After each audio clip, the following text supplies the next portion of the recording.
Hello there, and welcome to the Sleep Porch.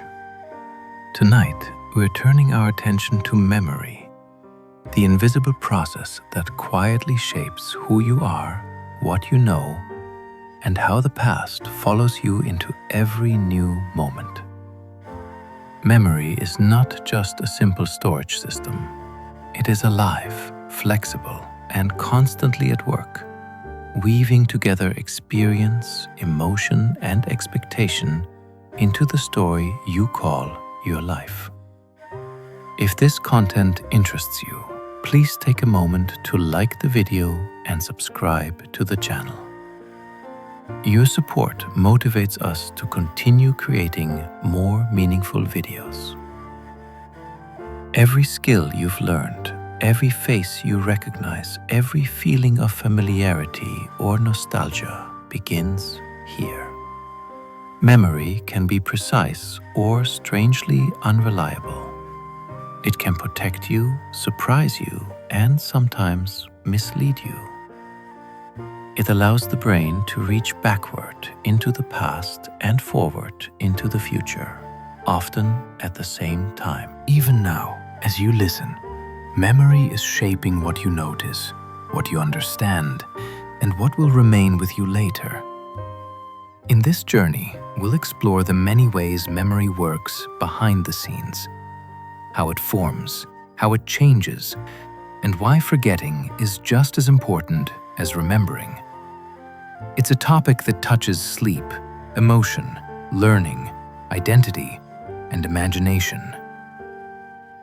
If you enjoy these gentle journeys, I invite you to like, subscribe, or share a thought below.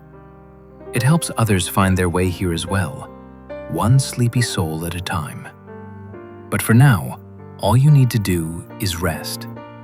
Let your body soften. Allow your eyes to grow heavy, and let your mind unwind as we explore this fascinating world. Let's begin. The tip of the tongue feeling is memory searching in real time. That frustrating moment when a word hovers just out of reach is not emptiness. It's a sign that the memory has been partially activated. You might remember the first letter, the rhythm of the syllables, or a similar word that keeps intruding. This happens because the brain stores related words in connected networks. When you try to retrieve one, nearby neighbors can light up too, and sometimes they block the path by being louder. The tip of the tongue state is the mind saying, "I am close, the root is warm." Often, if you stop forcing it, the word arrives later, because the network continues searching in the background. Cues can help.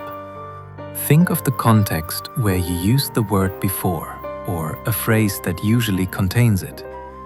Even switching topics can help, because it reduces interference. This phenomenon reveals something intimate. Memory is not instantaneous. It is a living search process, and you can feel it happening. Sudden insight can arrive when memory networks finally connect. This can often feel like magic. One moment you are stuck, and the next moment the answer arrives fully formed. Underneath the surface of your conscious awareness, your brain was busy trying combinations. It was linking old knowledge to the problem in new ways, testing possibilities outside awareness. When the right connection finally forms, it bursts into consciousness as a complete pattern. That is why it can feel sudden, even if you worked on it for hours. Insight is also why breaks work. When you step away, you reduce the pressure on the obvious route, and the brain explores alternatives. Sleep can help too, because it reorganizes memory networks, which can create new bridges. Many creative breakthroughs show this pattern. The scientist who solves a puzzle on the walk, the writer who finds the line while making tea. Insight is memory recombining itself. It is the brain using what you already know in a new configuration, then handing you the result with a click of certainty. Testing yourself strengthens memory more than rereading. Rereading feels smooth, and smooth can trick you into thinking you have learned it. Self-testing feels harder, yet the struggle is often the point. When you try to retrieve information, you are practicing the exact skill you will need later. You are also showing your brain which parts are weak so it can target them. Even a failed attempt helps because it primes the mind to absorb the correct answer when you check it. This turns study into a feedback loop rather than a warm bath of familiarity. It also builds confidence that is earned. You are not trusting the glow of recognition. You are proving access. A simple way to use this is to close the book and explain the idea aloud, or write a few questions for your future self. The brain learns what it reaches for, not what it merely looks at. Teaching someone else can reveal what your memory truly holds.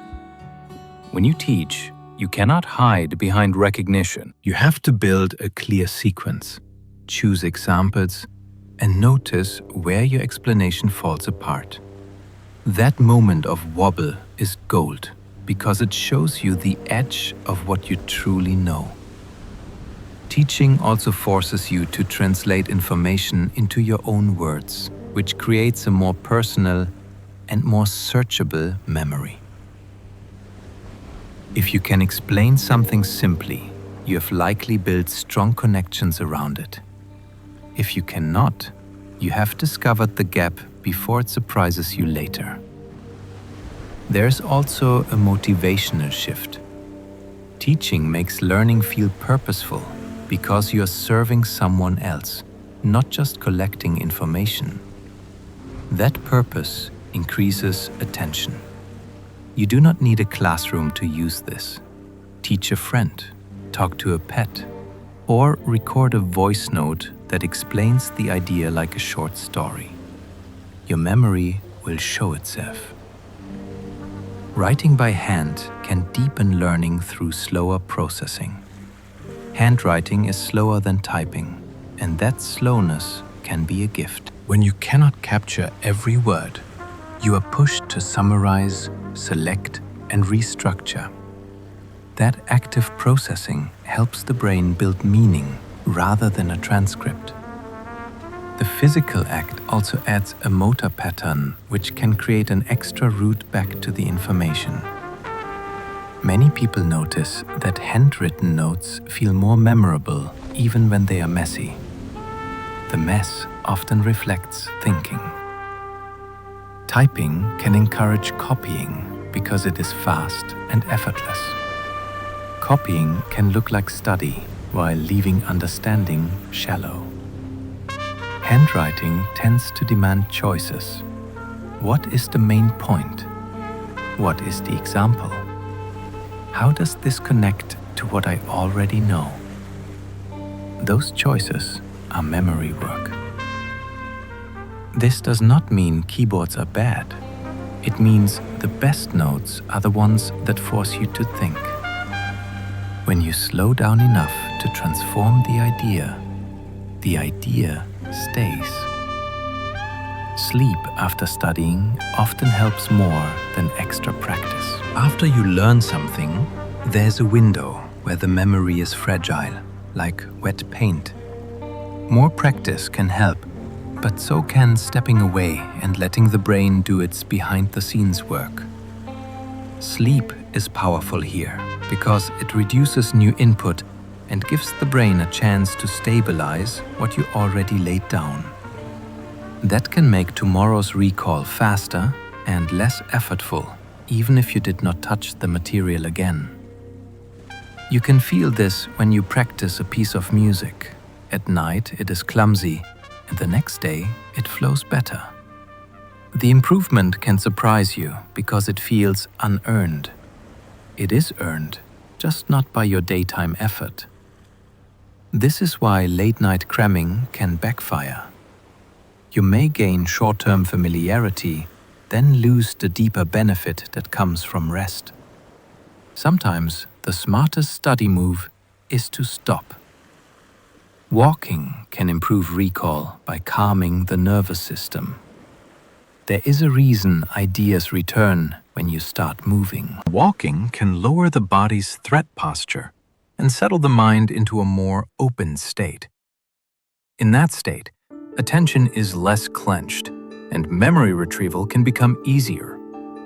Many people experience this as suddenly remembering a name or solving a problem halfway down the street. The movement is steady, the environment changes gently, and the mind has room to wander without being hijacked by screens. That wandering is not wasted time. It can allow associations to rise, especially when you are stuck in a narrow mental loop. Walking also gives the brain a repeating rhythm, which can make speech and thought feel smoother. This is why some people rehearse talks while pacing. The body becomes a metronome for the mind. If recall feels blocked, try walking without forcing the answer. Let your brain search in motion. Often, it finds what sitting could not. Retrieval is a skill, and it improves with practice. Remembering is not only about what was stored, it is also about how well you can reach it. Each time you pull information out of memory, you strengthen the route to it, like carrying a path through tall grass. That is why quizzing yourself often beats rereading, even when rereading feels easier. Ease can be misleading. Struggle during recall can be a sign that the brain is rebuilding the pathway. This does not mean you should grind yourself into frustration. It means you should invite the mind to reach, then reward it with the correct answer. Over time, retrieval becomes faster and more reliable, and the knowledge feels more like something you own. This skill also supports confidence in conversation. You are not learning new material in the moment, you are practicing access under real conditions. Memory improves when you treat recall as training, not as a test. One smell can unlock memories you thought were completely gone. Smell has a direct line into brain regions tied to emotion and recall, and it can open doors that words cannot. A hint of sunscreen can bring back a childhood car ride.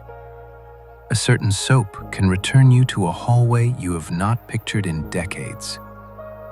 This happens because scent cues are often stored alongside the context of daily life. They were present during meals, homes, seasons, and people you loved. She says in later, "One breath can recreate the atmosphere of an earlier time, not just the image of it." Smell is also hard to describe, which means you rarely rehearse it with language. That can keep the memory link quiet until the right cue arrives. It feels like time travel because it is sudden and full-bodied.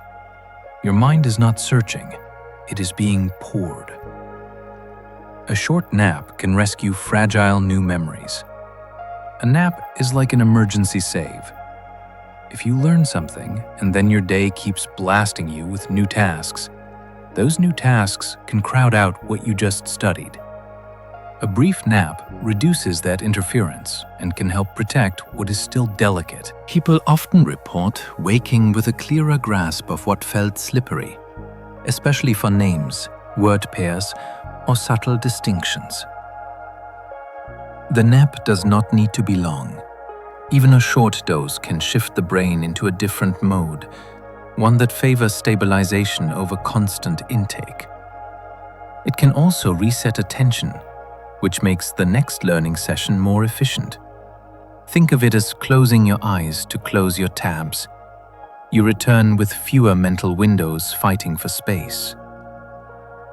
Naps are not laziness. They are a tool. Used well, they can turn a shaky memory into one that holds, especially when you cannot afford a full night of recovery right away. Exercise can boost memory by improving blood flow and growth. Movement does more than strengthen muscles. It changes the brain's chemistry and circulation in ways that support learning. When your heart rate rises, more blood and oxygen reach brain tissue, and that can sharpen attention in the short term. Over the longer term, exercise can encourage the brain to maintain flexible connections, which supports the ability to learn and adapt. Many people notice this as mental brightness after a workout, not only calm, but clarity.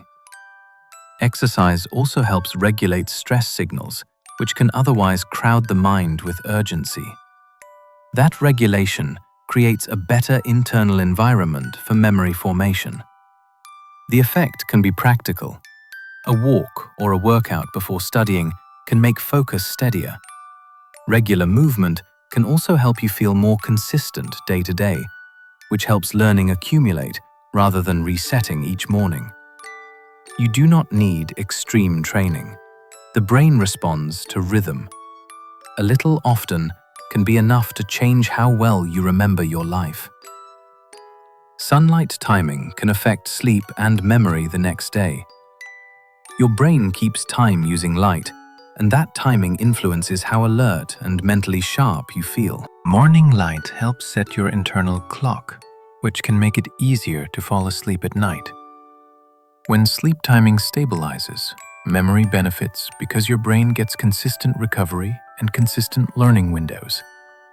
Evening light, especially bright indoor light, can push the clock later, which can shorten sleep or shift it into a less refreshing schedule. The next day, you may feel foggy, even if you technically slept for hours.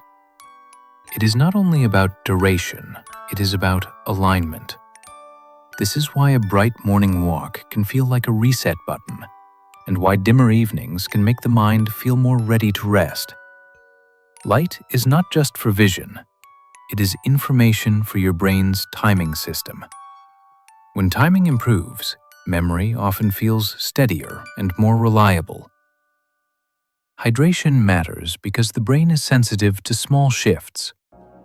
The brain runs on chemistry, and water helps keep that chemistry stable. When you are even mildly dehydrated, attention can become less steady, and attention is what memory needs to form new traces. You might feel this as mental drag, slower word retrieval, or impatience with tasks that require focus. Hydration also supports blood volume, which affects how efficiently oxygen and nutrients are delivered. You do not need to be severely dehydrated to notice a change. Small shifts can be enough to make studying feel harder than it should. The tricky part is that thirst is not always a reliable early warning. Some people get used to running a little dry and assume that fog is normal. Often, it is not. A glass of water will not turn you into a genius, but it can remove a quiet obstacle. When the brain's internal environment is steadier, memory formation becomes less of a struggle and more of a flow. Forgetting is an active brain process, not a simple failure. Forgetting can look like loss, but often it is the brain doing purposeful cleanup. Every day brings a flood of inputs. If you stored them all with equal strength, you would struggle to find what matters. The brain weakens some connections on purpose, especially when information is outdated, repeated too often without meaning, or linked to distractions. This act of pruning clears space and reduces interference, which makes important memories easier to reach. Forgetting also protects flexibility. It hurts you update beliefs when the world changes, instead of being trapped by old predictions. Even in learning, forgetting can be useful. It creates effort during recall, and effort can strengthen what you retrieve. So, a blank moment is not always a sign of decay. Sometimes it is a sign of sorting. Your mind is choosing signal over noise. even when it feels inconvenient. Sleep is when the brain files memories for long-term storage. During sleep, your brain is not going idle. It is running a night shift that sorts, strengthens, and reorganizes what you experienced. Some memories get replayed in compressed bursts, which helps move them from fragile form into more stable networks. Other details get trimmed away, which can feel like forgetting, but often improves clarity. Sleep also helps separate what matters from what was noise, so tomorrow's brain is less cluttered. That is one reason a problem can feel simpler after a good night. It is not magic. It is the brain reshaping what it learned so it is easier to use later. When sleep is cut short, the filing work gets rushed or skipped.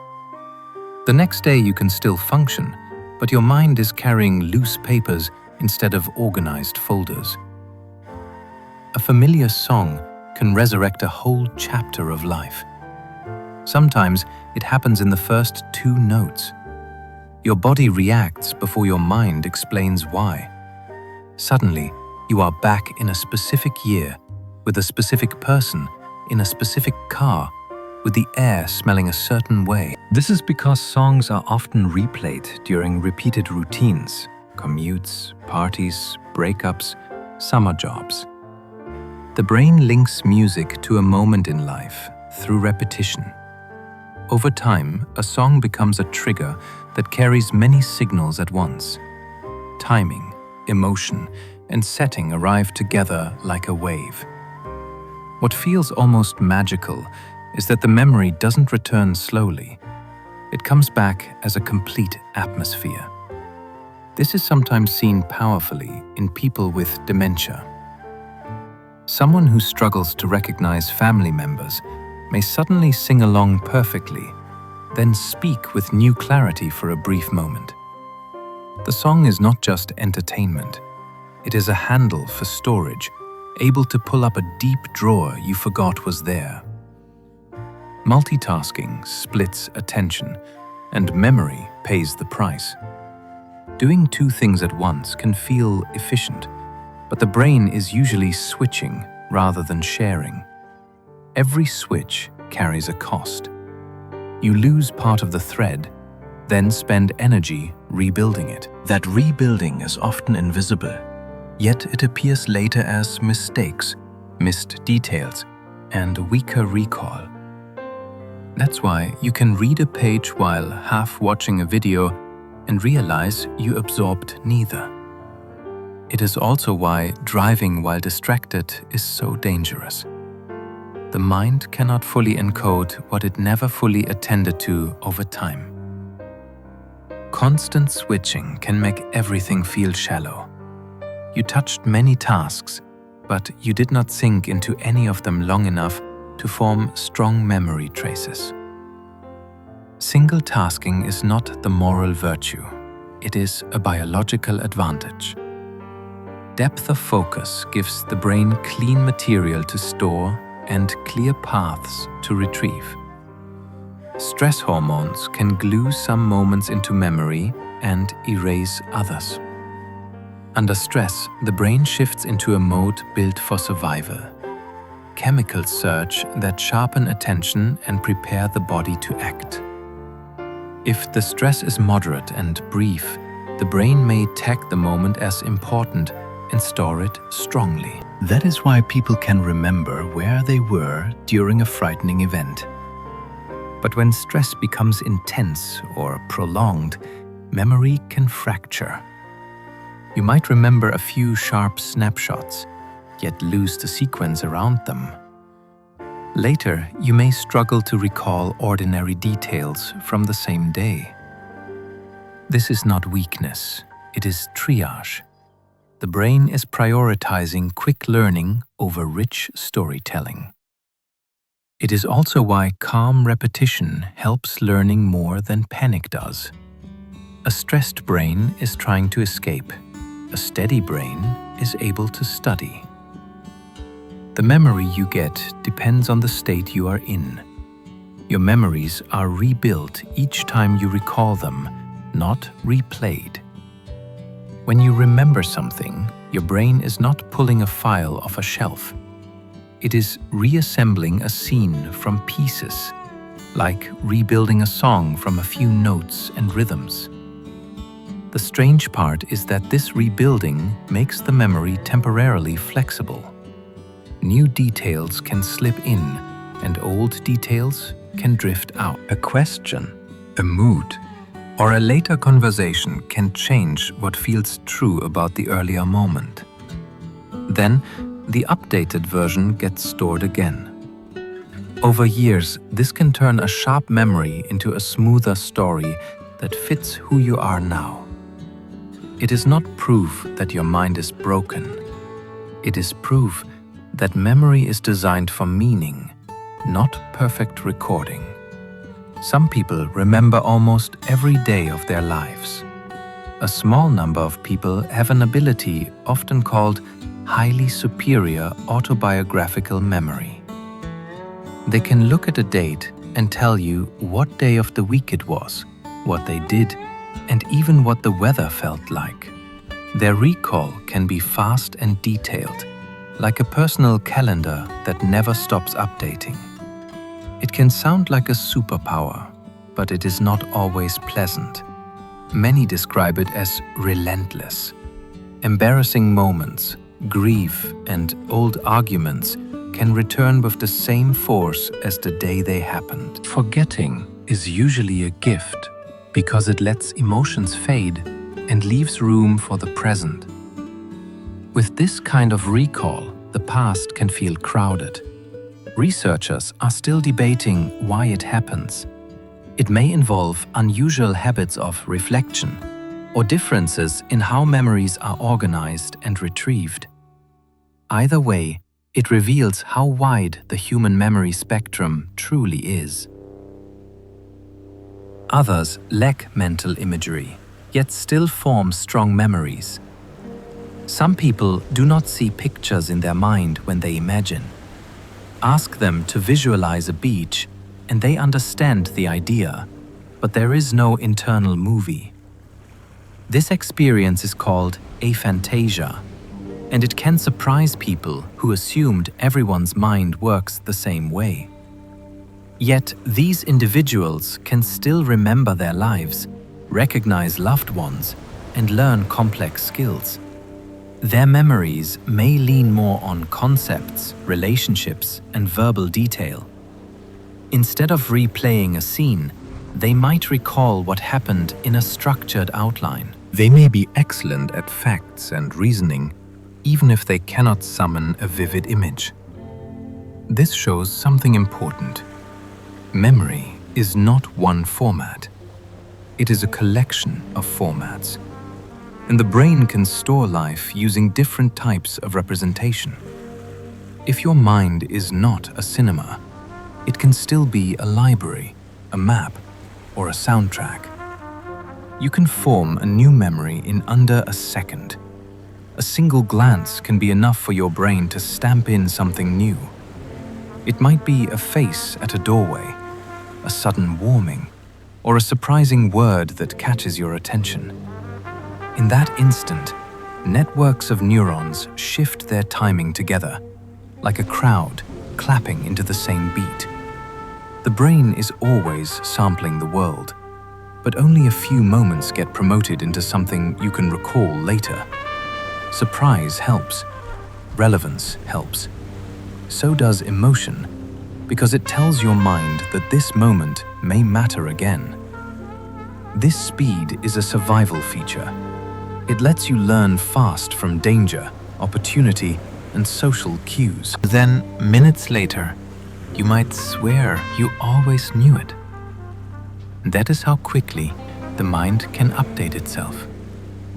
People often remember the feeling of events more than details.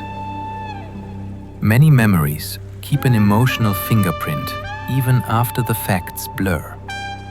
You might forget the exact words of a conversation, yet you still remember feeling dismissed, protected, or understood. That feeling can steer your future choices, including who you trust and what you avoid. It can also trick you. Two people can leave the same event with different emotional takeaways.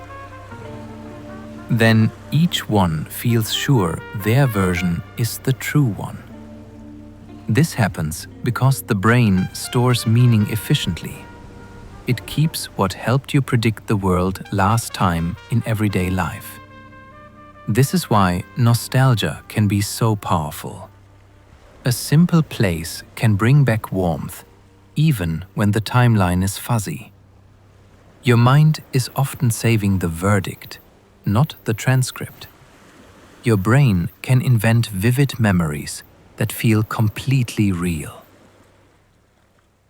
The mind is a powerful simulator. It can create a memory-like experience from imagination, suggestion, and expectation. Then it can mislabel that creation as something you lived. This can happen innocently. You hear a story many times and you start picturing it in detail. Later, the picture feels familiar, and familiarity can masquerade as truth. It can also happen when you fill gaps. You remember arriving at a party, but not the first minutes. Your brain supplies a likely scene, and soon it feels like a genuine recollection. The danger is not that you are gullible. The danger is that memory uses the same machinery as imagination, and both can feel vivid. That vividness is not a lie detector. It is a graphics engine. It can render scenes that never happened. Memory lives across networks, not in one single brain spot. It is tempting to imagine a memory stored in one tiny place, like a file in a folder. In reality, a memory is a pattern spread across many regions that specialize in different parts of experience. Visual areas contribute what you saw. Auditory areas contribute what you heard. Body and emotion systems contribute what you felt. The memory is the coordination among them. This is why a brain injury can change one aspect of recall while leaving another intact. A person might recognize a voice, but not the face, or remember the layout of a room, but not the conversation inside it. It also explains why strong memories can return from unexpected cues. The network has many entry points. You do not need the whole pattern to begin. You need one strong thread, and the brain can pull the rest into place. You carry multiple memory systems, each with different strengths. Your mind does not use one single kind of memory for everything. It uses different systems that evolved for different jobs. One system helps you remember personal episodes, including where you were and what it felt like. Another stores general knowledge, including words, rules, and facts that no longer feel tied to a first moment. Another handles skills like typing or riding a bike, which can stay strong even when you cannot explain how you do them. These systems can disagree. You can know a person's name but fail to retrieve it. You can perform a skill smoothly while your mind goes blank under pressure. This variety is a feature. It gives you backup routes. When one pathway is tired or stressed, another can still carry you. Memory is not one treasure chest. It is a whole toolkit. Short-term memory holds a few chunks, then quickly fades. What you can hold in mind for a few seconds is surprisingly small, and it is meant to be temporary. If someone tells you a new phone number and you do not use it right away, it can vanish almost instantly. The brain treats this space like a scratch pad because keeping everything would be inefficient. What makes it feel larger is chunking. A string of separate digits becomes a familiar pattern like a birthday or an area code. The moment you rehearse it or connect it to meaning, it has a chance to last. If you get interrupted, it often collapses. That is why you walk into a room and forget what you came for. Your mind had a fragile intention. Then something new replaced it before it could stick. Working memory is your mind's notepad, and it fills fast. This is the mental workspace that lets you juggle pieces of information while you think. It holds the start of a sentence while you plan the end. It lets you do math in your head by keeping track of intermediate steps. It is also why distractions hurt so much. A single notification can steal the notepad, and your half-formed idea slips away. Working memory is not only about storage, it is about control. It decides what stays in focus and what gets pushed aside. That makes it feel like attention with muscle. When it is overloaded, you may feel mentally clumsy. Even if you are intelligent and well-rested, the world becomes harder to track. The good news is that you can support it with simple tricks like external notes and clear sequencing, which frees the brain to reason instead of juggle. Long-term memories change shape as they settle over time. In the days after you learn something, the brain keeps working on it, and the result can be a memory that feels different from the original moment. Details may soften, while the core meaning becomes easier to access. A new skill can start out effortful and then feel automatic later. Even if you practice less than you think you need, this settling is part of how the brain makes knowledge useful. It weaves new information into what you already know, so it can guide future choices quickly. Sometimes the memory becomes more general, like a lesson extracted from a messy experience. Other times, it becomes more connected, so one idea triggers another with less effort. That is why you can suddenly understand a topic days later without revisiting it. The brain has been quietly organizing. Episodic memory lets you mentally time travel to your past. You can place yourself back into a moment and re-experience it with a sense of being there. That is not just remembering facts. It is remembering a scene. You might recall the angle of sunlight, the sound in the background, and the feeling in your chest when something changed. This ability is deeply tied to imagination because the brain uses similar tools to build a future scene. When you plan a trip, you are rehearsing a possible episode before it exists. That overlap is useful. It lets you learn from the past and simulate what might happen next. It can also explain why certain memories feel like sudden arrivals. A small cue can bring back an entire inner world. Episodic memory is not a museum of the past. It is a navigation system that helps you move through life using lived experience as a map. Semantic memory holds facts even when you've forgotten how you learned them. Much of what you know has no clear origin story in your mind.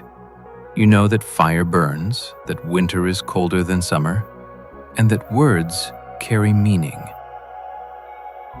You likely can't remember the exact moment you learned any of this. That is semantic memory at work. It stores knowledge in a form detached from a specific time and place, which is what makes it so useful. It transforms experience into practical information that travels with you everywhere. This system also explains a familiar frustration. You can sense that you know something, yet you can't reach it right away. The knowledge is present, but the pathway to it is temporarily blocked. Then it suddenly appears later, often when you stop forcing it. Semantic memory is like a library without checkout records. The books remain even after the story of how you got them fades. Procedural memory allows your body to remember skills without words. Some learning sinks below explanation. You can balance on a bicycle, cater a ball, or type a familiar word without narrating each movement. Try to describe every muscle action and you will sound absurd because the knowledge is stored as a practiced pattern. This is why skills can survive stress in surprising ways. A performer may forget a line, yet their hands still find the correct notes. It is also why early practice can feel awkward. Your brain is building a reliable routine, and it needs repetition to tune timing and coordination. Once the pattern is built, it runs fast and with little conscious effort. That frees your mind to focus on goals, like the road ahead instead of the pedals. Procedural memory is a quiet intelligence. It is learning that lives in doing, not in telling. And it can be remarkably durable across time. Priming can tilt your choices using memories you never noticed. Your brain is constantly preparing you to respond, and sometimes it does it with subtle nudges you do not feel. If you see a word, a color, or a familiar shape, related ideas can become easier to access for a short time. That can change how fast you recognize something, what you interpret as normal, and what you choose next. You might walk past a bakery and suddenly crave something sweet, even if you were not hungry moments before. The cue has activated a network linked to past experiences of taste and reward. Priming is not mind control. It is the brain doing what it always does, using recent input to predict what matters next. Most of the time, it helps you move quickly through the world. It becomes eerie only when you notice it. Then you realize your mind is being guided by echoes you did not consciously record. Context can decide what you remember and what stays hidden.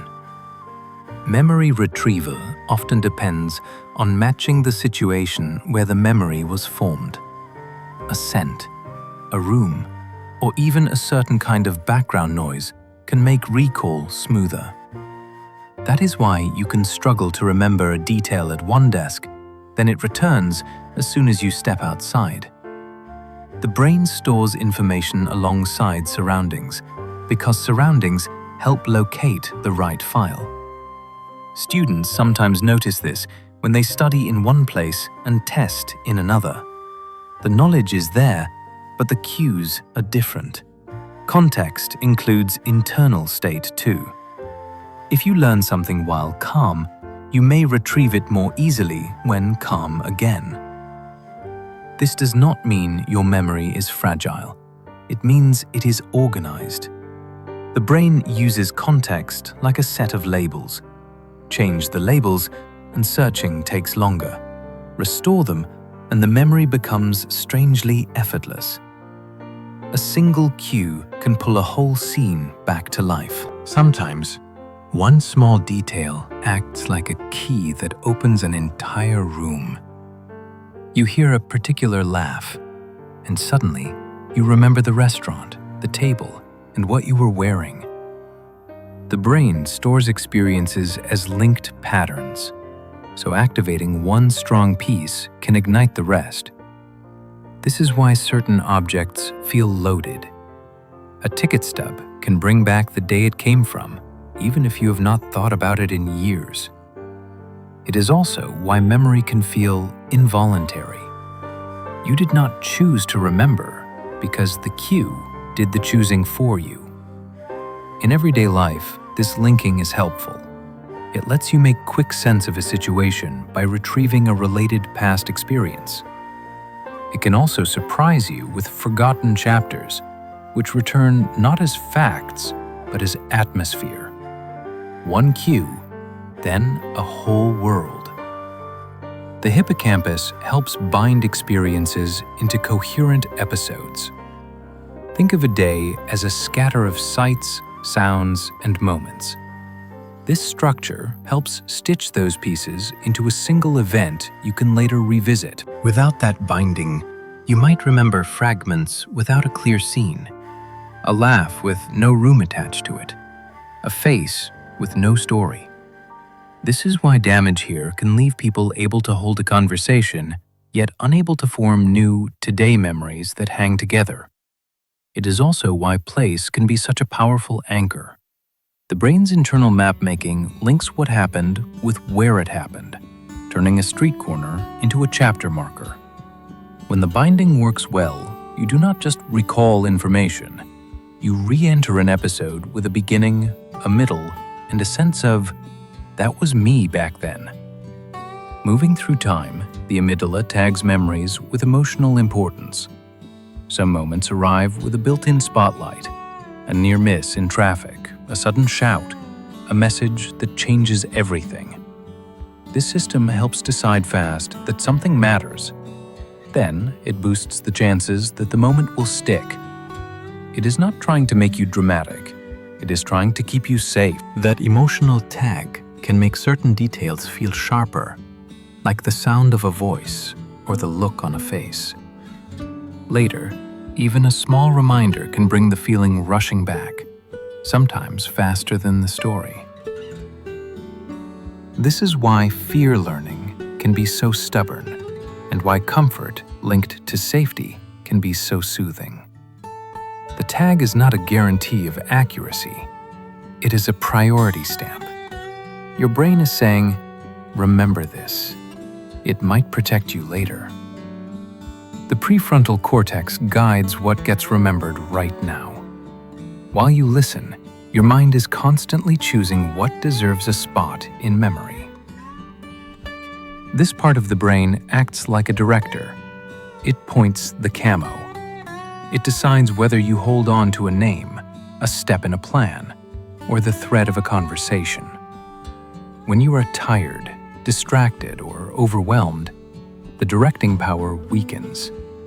You may take in the words, yet fail to store them in a usable way. This is also why strategies work. Rephrasing something in your own words, asking a question, or setting a clear goal gives the director a reason to keep the material active. It is not only about intelligence, it is about control. The mind remembers better when it knows what it is trying to do and why it matters in the moment. The cerebellum quietly refines motor memories through repetition. When you practice a skill, improvement often feels mysterious. One day you wobble, another day your body just knows. This region helps fine-tune movements by tracking tiny errors, then adjusting timing and force on the next attempt. You can see it in simple learning, like adapting to a new computer mouse or throwing a ball slightly farther each try.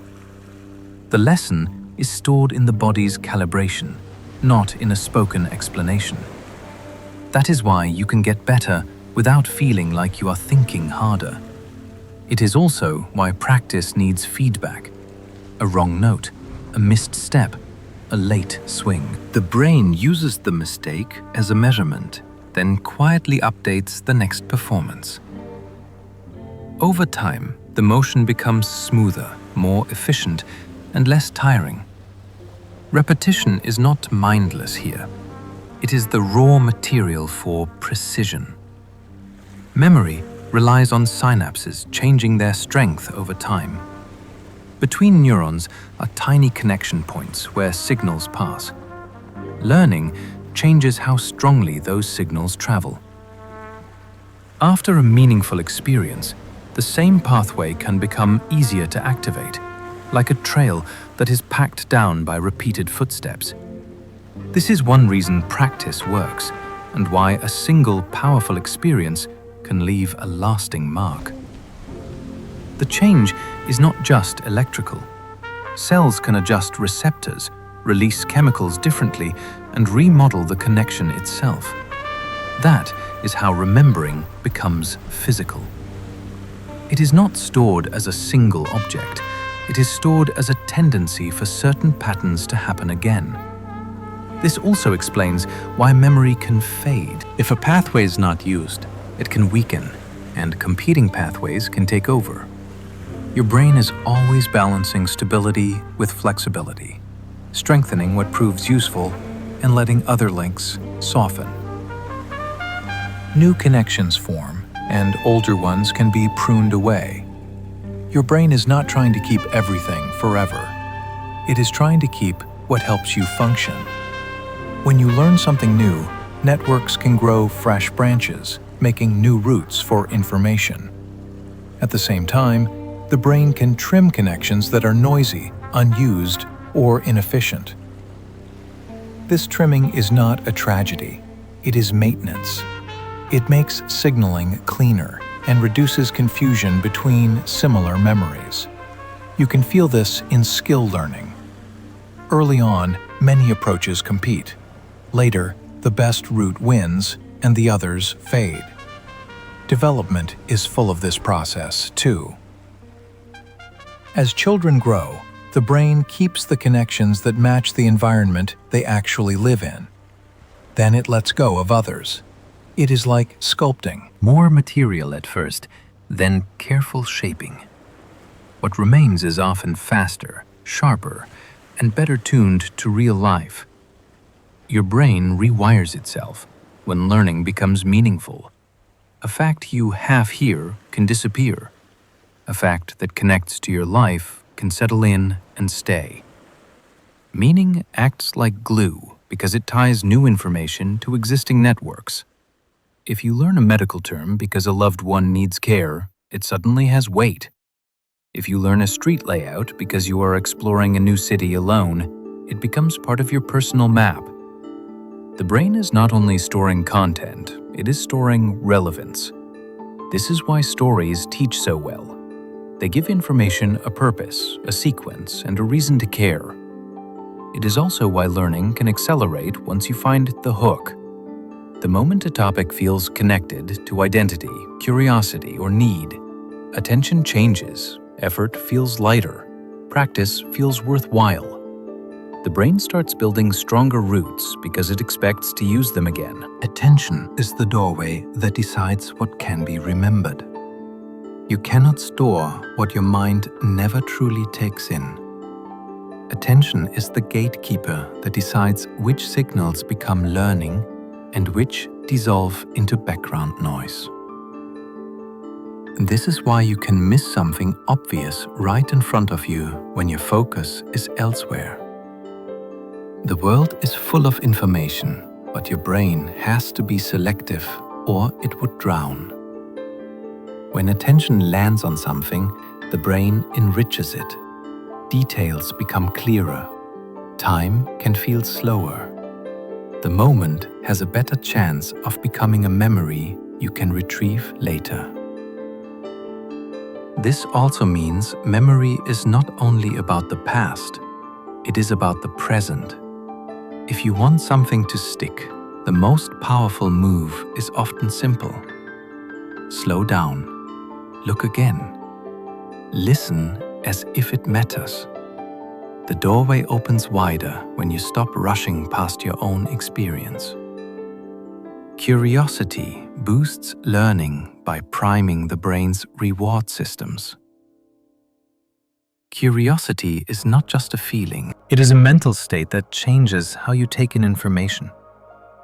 When you genuinely want to know the answer, your attention becomes steadier and your mind becomes more willing to explore. You start noticing clues and you tolerate uncertainty longer. That matters because uncertainty is where learning lives. Curiosity also makes new information feel like a payoff, not a chore. It turns study into a hunt. Even small questions can do this. Why does a word mean what it means? How does a magician hide the move? What happens inside a seed before it sprouts? When the answer arrives, it lands in a brain that has already prepared a space for it.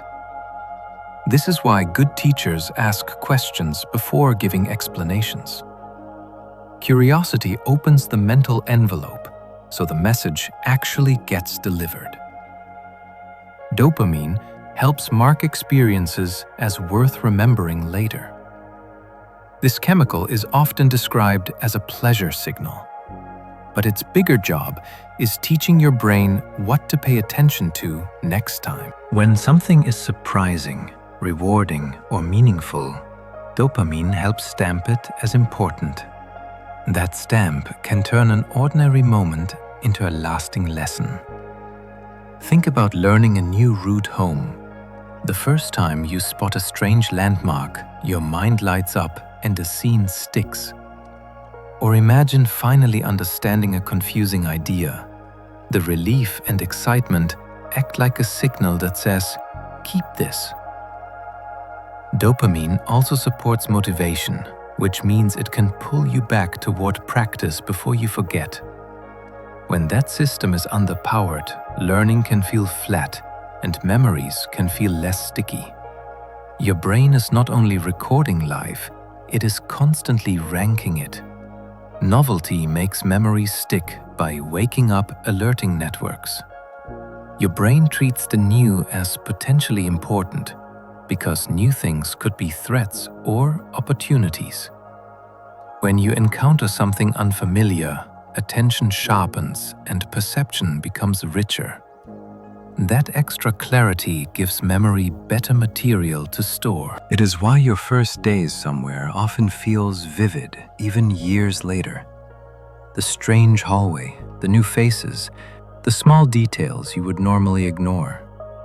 Novelty also helps the brain separate one day from another. Routines blur together because the cues are similar. A new experience breaks that blur, and your mind creates a fresh folder for it. This does not mean you need constant excitement to remember. It means small changes can help. A new study spot, a different walking route, or a new example can wake the mind up. Memory loves the feeling of first time. Emotion can sharpen central details while blurring the edges. Strong emotion is like a zoom lens. It can lock onto what matters most. Then let the background fade. In a tense moment, you might remember the expression on someone's face with perfect clarity, yet forget what song was playing or what the room looked like. Your brain is prioritizing the core signal because that is what helps you respond. Later, this can create an odd confidence. The center feels so vivid that you assume the surrounding details must be accurate too. But the edges are often guessed. This is one reason arguments can persist. People agree that something felt intense, but they disagree about the sequence or the exact words. Emotion makes memory powerful, yet selective. It is not trying to preserve every detail for history. It is trying to preserve the part that felt urgent, so you learn quickly and adapt, or can expand your sense of time and deepen recall. Or is the feeling you get when something is bigger than your usual mental frame? A sky full of stars, a vast canyon, a piece of music that makes you stop breathing for a second. In that state, the mind often slows down, attention widens, and ordinary worries feel small. That shift can leave a strong imprint because the moment is processed more deeply than routine life. People often remember where they stood, what they noticed, and what changed inside them. Awe can also make a memory feel longer than it actually was, because you took in more detail per second. It is like recording at a higher resolution. This is why travel memories can feel rich, especially when they include wonder. Awe is not just an emotion. It is a mental mode that says, take this in fully. Something important is happening in your mind. Fear memories can form quickly and fade slowly. Fear learning is built for speed because hesitation can be costly. One frightening encounter can be enough to create a lasting association. A dog that lunges, a stair that collapses, a sudden medical scare. The brain links cues from the situation to danger, so you will react faster next time. The slow fading is protective too. If something was truly risky, it makes sense to stay cautious for a while. The problem is that the brain can sometimes learn too broadly. You might avoid every barking dog, not just the one that scared you. Or you might feel tense in any similar hallway, even when it is safe. This is where gentle relearning matters. Safe exposure, trusted support, and repeated calm experiences can teach the brain a new pattern. Fear memories are stubborn because survival matters. Yet they can be reshaped with time, patience, and evidence. Laughter can strengthen memory by lowering stress and tension. When you laugh, your body shifts out of a threat posture. Muscles soften, breathing shifts, stress signals soften. That calmer inner state supports learning because the brain can spend its energy on encoding instead of guarding. Humor also creates a hook. A funny turn makes information stand out, and things that stand out are easier to retrieve later. That's why you might remember a teacher's joke decades after forgetting the worksheet. Laughter also brings people together, and shared attention helps memories form. When an entire room laughs at once, everyone is focused on the same instant. The brain loves that kind of synchronized focus. This isn't about being cheerful all the time. It's about using play as a tool for learning. Humor marks a moment as safe, and safety gives the brain permission to store details. Sometimes, the fastest route to remembering isn't pressure, it's relief. Music can anchor memory through rhythm and repetition. Music is structured in ways the brain easily grasps. Rhythm provides timing. Melody creates a pathway. Repetition builds reinforcement without feeling like work. That is why people remember lyrics they have not sung in years. The song carries the words even when you cannot recall them on purpose. Music also links to emotion, which makes the anchor heavier. A song from a first love can bring back not only the scene, but the mood, the confidence, and the ache. Because music unfolds over time, it also becomes a container for time. Verse by verse, it can reopen a sequence of memories in order. This is why music therapy can reach people. When ordinary conversation fails, the brain can lose access to many routes, yet the musical route stays open. A familiar tune can act like a key, and the mind turns it without effort. Social connection can make shared moments easier to remember. Human memory is tuned for social life because relationships are survival. When you feel connected, attention often becomes steadier and emotion becomes more balanced, which helps encoding. Shared experiences also get rehearsed. Friends retell the story, and each retelling strengthens access like polishing a stone until it shines. There is also a cueing effect. One person remembers the setting, another remembers the dialogue, and together the foreseen becomes easier to retrieve. Even facial expressions help. When you watch someone react, your brain stores not just the event, but its meaning for the group. This is why communal rituals can be unforgettable. Birthdays, weddings, team wins, and even shared grief can become landmark memories. Connection tells the brain, this matters beyond you. It ties the moment to identity and belonging, and that makes it stick with surprising strength. Loneliness can make memory feel foggier and less reliable. When you are isolated, the brain can shift into a state of vigilance. It becomes more sensitive to threat and less open to exploration. That state can steal attention, which is the raw material memory needs. Loneliness can also reduce the everyday rehearsal that keeps memories accessible. Without conversation, fewer stories get retold and fewer details get refreshed.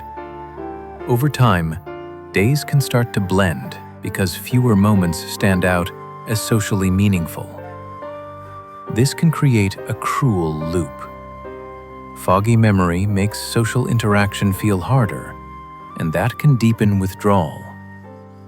The hopeful part is that connection can reverse the pattern. Even small, consistent contact can sharpen attention and restore a sense of structure to time. Memory is not only a private ability, it is a social one. We remember ourselves through other people, and when that mirror is missing, the mind can feel less clear about its own story. Your brain edits memories to fit the story you expect. The mind loves a coherent storyline, even when real life was messy. If you believe you are unlucky, you may recall the failures more easily than the quiet wins. If you believe someone is rude, your memory may spotlight their sharp moments and blur their kindness. This happens because memory is guided by schemas, which are your internal templates for how the world usually works. They help you move fast, but they also reshape recall. When details do not fit, the brain can smooth them so the story makes sense. Later, the edited version feels like a faithful record. This is why two siblings can remember the same childhood so differently. They are not only recalling events, They are recalling a narrative about what those events meant. The memory you carry is often the one that best supports your current model of the world. Confidence in a memory is not proof it is accurate. A memory can feel bright, crisp, and certain, then still be wrong about key details. Confidence is influenced by fluency, which is how easily information comes to mind. If a story is rehearsed, it becomes smoother to tell. Smoothness feels like truth. Emotion can add the same illusion. A memory tied to anger or pride can feel powerful, and power can be mistaken for accuracy. Social feedback matters too. If people nod along when you tell a story, your certainty can rise even if the story has drifted. This is why confident eyewitnesses can still make mistakes. The mind uses confidence as a feeling, not a measurement tool. It is more like a volume knob than a truth meter. You can respect your memories and still treat them with curiosity. the most reliable approach is to separate certainty from evidence, even in your own mind. Eyewitness memory can be reshaped by a single suggestion. After an event, the brain is still assembling what happened. That makes it vulnerable to outside influence, especially when the influence sounds reasonable. If someone asks, "Did you see the knife?" your mind may begin searching for a knife-shaped detail, even if there was none. Later, the question can become part of the memory. This is not stupidity. It is how memory integrates information while trying to build a coherent account. Authority increases the effect. A confident interviewer, a leading headline, or a friend who speaks with certainty can quietly steer recall.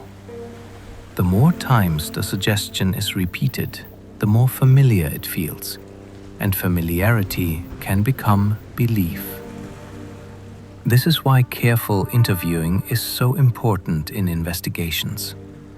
The goal is not only to hear the memory, The goal is to avoid accidentally writing new sentences into it.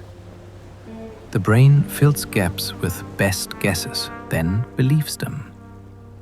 Your memory is not a continuous video. It is a set of snapshots with missing frames. When you try to recall an event, your brain uses logic, habits, and probability to fill the blanks. If you remember walking into a cafe, your mind may automatically include ordering at the counter, even if you actually sat first. These guesses can feel like genuine recollection because they are built from your real knowledge of how the world usually unfolds. Over time, the filled-in version becomes the default. You stop noticing which parts came from perception and which came from inference.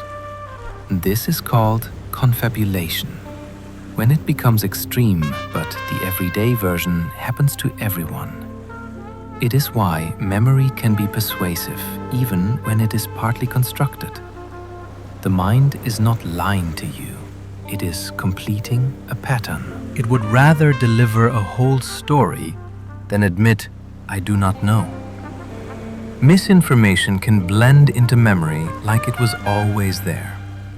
After a big event, people often seek explanations, and the explanations spread fast. A rumor, a misleading caption, or a confident retelling can slip into your own memory, especially if you encountered the event in fragments. Once the new detail is attached, it can feel original. You might remember hearing a specific phrase in a speech when you actually read it later in a commentary. You might remember seeing smoke in a photo when the smoke was added by your imagination after hearing others describe it. The danger is not only external lies, it is the way memory naturally updates. The brain treats new information as potential correction. Then it merges it with what it already stored. Social media can accelerate this because repetition creates familiarity, and familiarity creates comfort. The best defense is simple, and it is hard. Pause before you share. Ask where the detail came from. Your memory deserves clean inputs. Photographs can change what you remember about real events. Photos feel like proof, yet they can quietly rewrite memory. A picture captures one angle, 1 second, and one mood. When you look at it repeatedly, the image can become the core of your recollection. You may start remembering the photo rather than the event. Details outside the frame fade, even if they mattered at the time. Photos can also suggest emotions. A posed smile can make a day feel happier in memory than it felt while you were living it. Family albums do this all the time. They curate what is worth remembering. Then the brain follows the curation. This is not always bad. Photos can preserve connection. They can help you recall people and places you would otherwise lose. Still, it is worth noticing what a camera cannot record. Smell, tension, awkward pauses, and private thoughts rarely make it into the frame. Yet, they were real. The photo is a lens, not a full witness. Repetition can create familiarity that feels like truth. If you hear something again and again, your brain stops treating it as easier to process. That ease can be mistaken for accuracy. It is why slogans work and why catchy myths survive. You do not have to believe the claim at first. You just have to encounter it repeatedly. Over time, the statement begins to feel normal. Then normal begins to feel true. This is called the illusory truth effect, and it is a memory phenomenon as much as a persuasion phenomenon. Familiarity is a strong cue that something is safe and known, so the brain leans toward it. In everyday life, this can be harmless, like preferring a song you have heard before.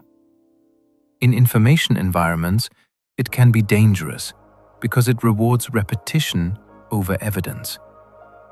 A practical trick is to notice the feeling of ease, then treat it as a warning label.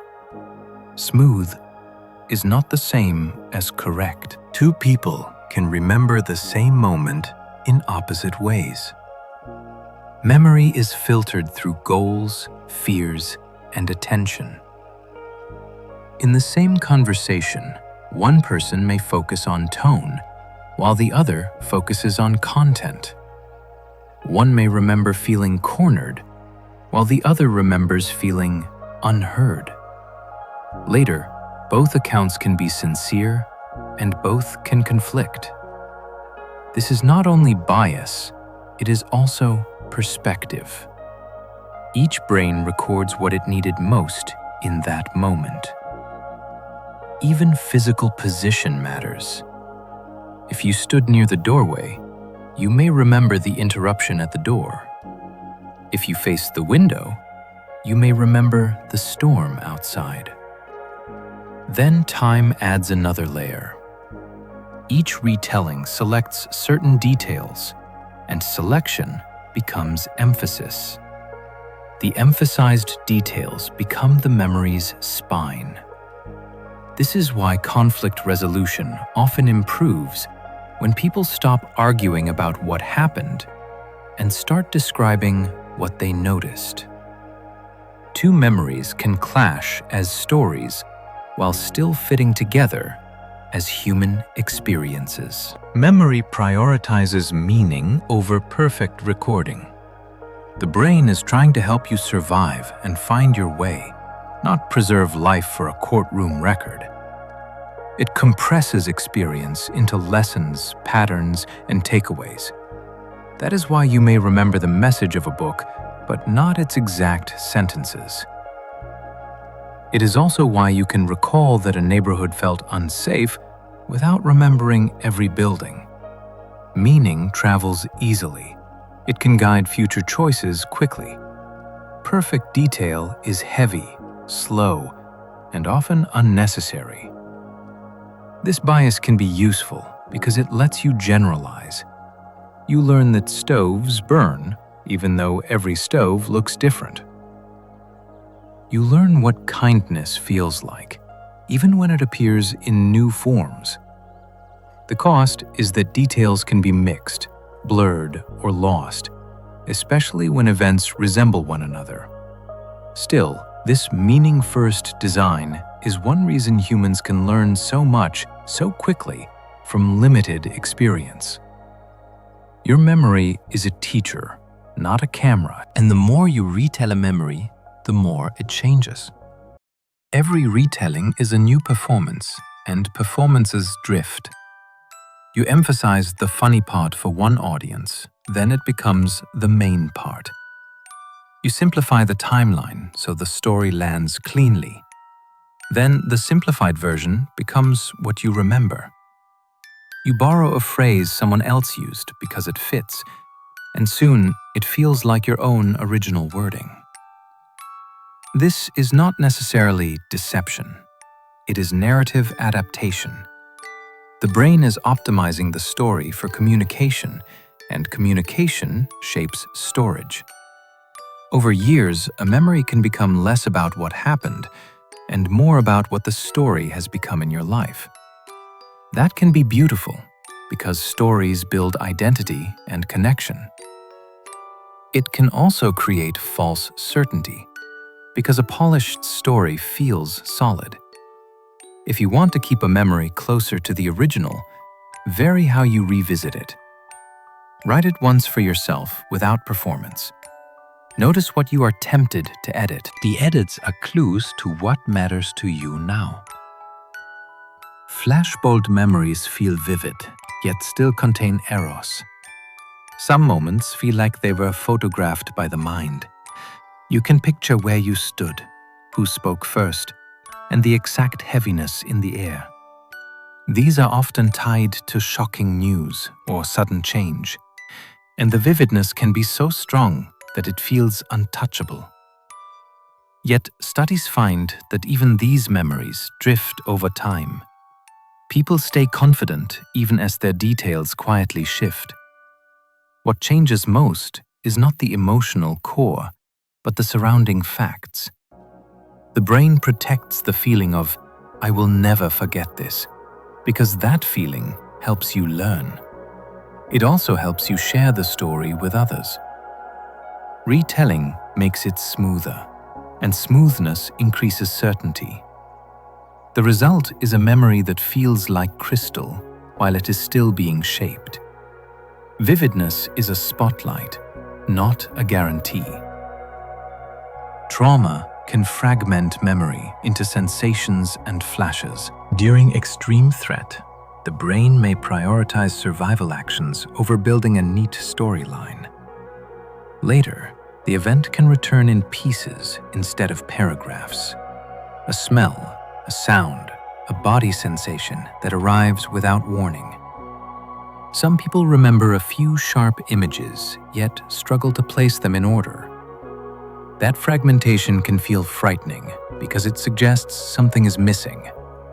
In reality, it can be the imprint of the brain that was overwhelmed and running on emergency mode. The body may store the alarm even when the mind cannot narrate the full sequence. This is why certain places or tones of voice can trigger intense reactions that feel out of proportion. The trigger is not creating new fear. It is touching an old circuit that never got fully integrated into a calm story. Healing often involves rebuilding context, so the memory becomes less like a siren and more like history. A fantasia can change how memory feels, not what you know. For many people, remembering includes a sense of reliving. They can picture the room, the colors, and the face across the table. With aphantasia, that sensory reliving may be absent, which can make memory feel more distant. Yet, knowledge can remain strong. A person may know exactly what they experienced, even if they cannot mentally repiece it. This difference can affect how nostalgia works. Someone might miss a person deeply while still lacking a vivid inner portrait. It can also affect dreams, though not always in the same way for everyone. Some people with aphantasia report visual dreams, others do not. What stays consistent is that the condition reveals a separation between imagery and understanding. You can remember without pictures. You can plan without visual scenes. It is a reminder that what feels like memory is partly a style of consciousness.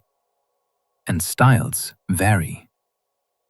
The facts of your life do not require a mental slideshow to be real. Synesthesia can tie memories to colors, tastes, or shapes.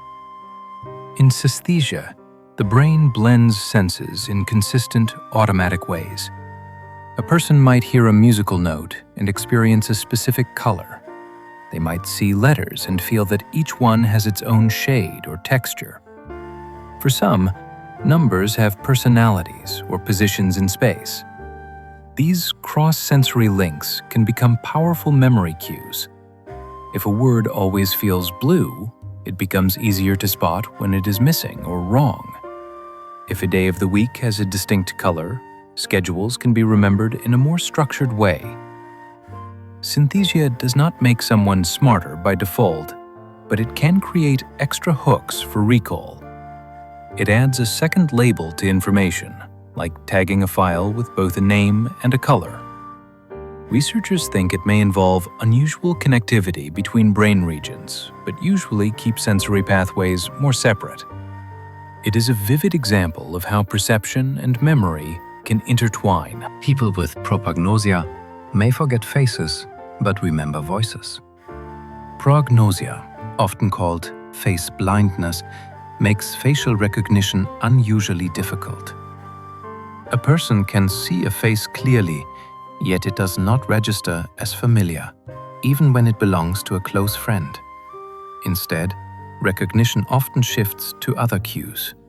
Voice becomes crucial. So do gait, hairstyle, clothing, or context.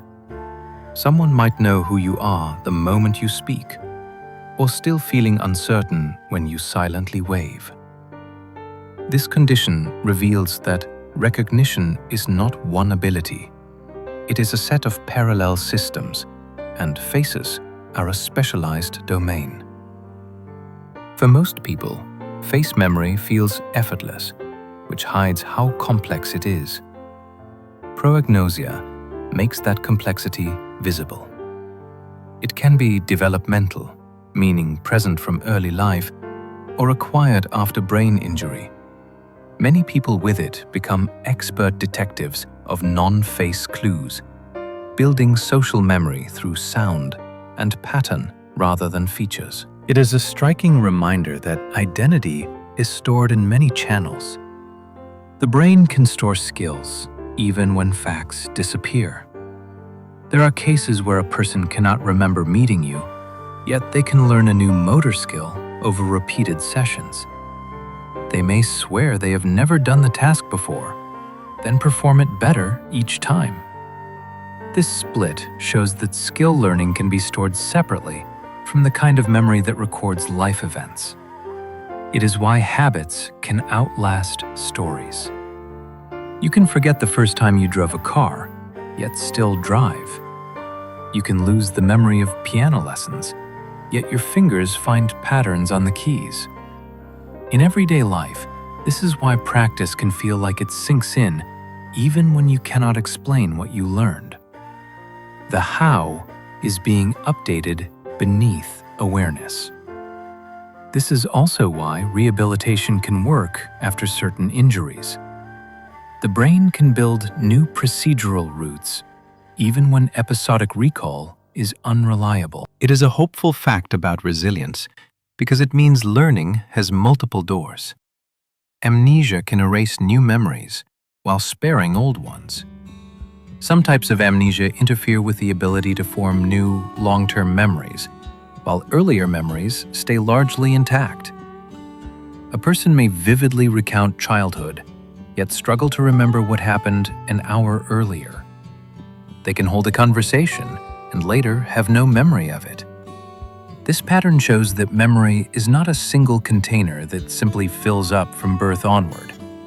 Instead, it is a process that depends on specific brain systems to stabilize new experience. When those systems are disrupted, the mind can become trapped in a repeating present. What is often most heartbreaking is that emotional responses remain. Someone may feel comforted by a visitor even if they cannot later recall who that person was. This reveals that different pathways for memory and emotion can operate separately. Amnesia also challenges how we think about identity. If you cannot build new chapters, you are still yourself, but your story stops updating in the usual way. It raises a deep question about what continuity really means. In rare cases, memories return as sudden islands of clarity. Sometimes, memory loss is not permanent. People can experience moments where recall returns sharply, like a fog lifting in one bright patch. It might happen after a seizure resolves, after a delirium clears, or as a brain injury heals. The striking part is the suddenness.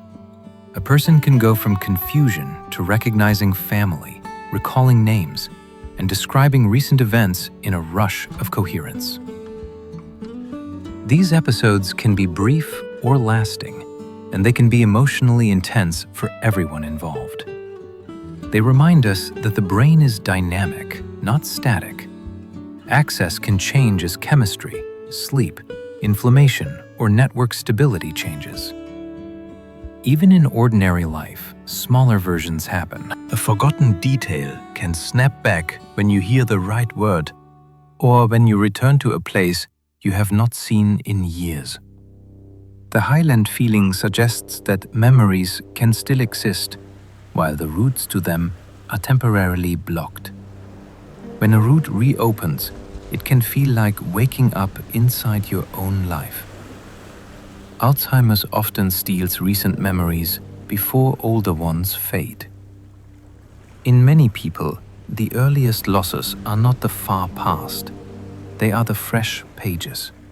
A conversation from this morning, a new name, a plan made over lunch. Older memories can remain surprisingly available for a while, like well-worn paths that are easier to walk. This pattern can be confusing for families because it looks like time is being peeled backward. One reason is that forming and stabilizing new experiences depends on vulnerable brain circuits, and those circuits can be affected early. Meanwhile, older memories have often been revisited many times across a lifetime, which can make them more distributed and easier to access. This also explains why music, routines, and childhood stories can still shine through. The disease does not erase the person, it changes access. It reveals that memory is not one vault. It is a living network, and some parts are harder to keep online than others. Parkinson's can affect procedural memory and habit learning. When people think of Parkinson's, they often picture movement changes like tremor or slowness. Yet the same brain systems that help control movement also help build habits and learn routines. That means a condition that changes those circuits can alter how skills and automatic behaviors are learned or maintained. A person may find that a once effortless sequence takes more concentration. A familiar task might require deliberate steps, like driving a route that used to feel automatic. This can be frustrating because the knowledge is not gone. The smoothness is the brain is having trouble shifting from conscious control into a well-tuned habit loop. This is why practice, rhythm, and external cues can matter so much. A beat, a visual target, or a consistent routine can help the brain reassemble the sequence. It is a reminder that habits are not just willpower, they are biology. Sleep disorders can quietly disrupt memory consolidation. You can spend 8 hours in bed and still miss the kind of sleep your brain needs to stabilize learning. Conditions that fragment sleep can break the night into small pieces. And those pieces may not include enough deep sleep or for the brain's memory work. The next day, it can feel like information will not stick. You read, you listen, you repeat, and it still slides away. This can happen without dramatic symptoms. Some people do not realize they are waking repeatedly because the awakenings are brief. Yet, the brain notices. Memory consolidation depends on smooth cycles, like a careful handoff between different sleep stages. When that handoff is interrupted, new memories remain fragile, and older ones can feel harder to retrieve. This is why treating sleep can sometimes improve learning more than studying harder. Memory is not only made in the daytime, it is finished at night, when the brain finally has room to organize. Depression can narrow recall toward negative moments. Depression does not only affect mood, it can change what memory offers you when you look back. Many people find that painful moments come to mind quickly, while positive ones feel distant or thin. It is as if the mind is searching a library with the lights dimmed in the bright sections. This bias can reinforce the illness because the past starts to look like proof that nothing gets better. Attention plays a role too. When you are depressed, your focus often collapses inward. That can reduce how richly new experiences are encoded, especially the small good ones. Later, there's less positive material to retrieve.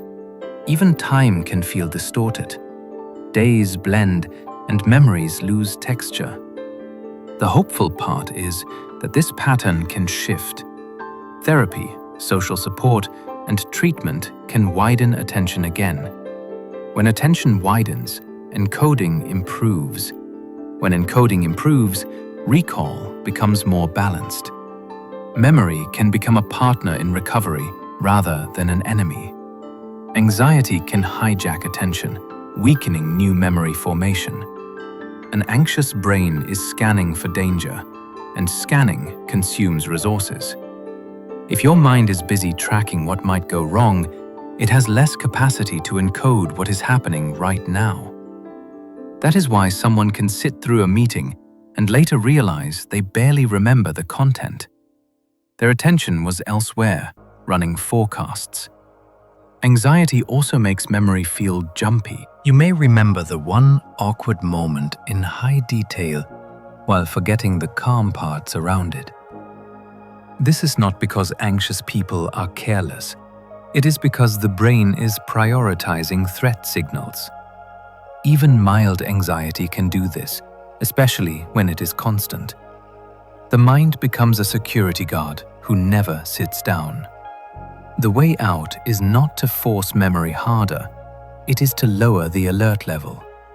Breathing, grounding, and predictable routines can free attention. Once attention returns, memory has a place to land. Chronic stress can shrink memory-related structures over time. Short bursts of stress can be useful. Chronic stress is different. When stress signals stay elevated for weeks or months, they can change the brain's physical landscape. Regions involved in forming new memories can become less robust, and connections can become less flexible. This does not mean your brain is doomed. It means your brain is adapting to what it thinks is a dangerous world. In that state, it invests in vigilance rather than learning. People often notice this as fog. Names slip. Reading becomes harder to absorb.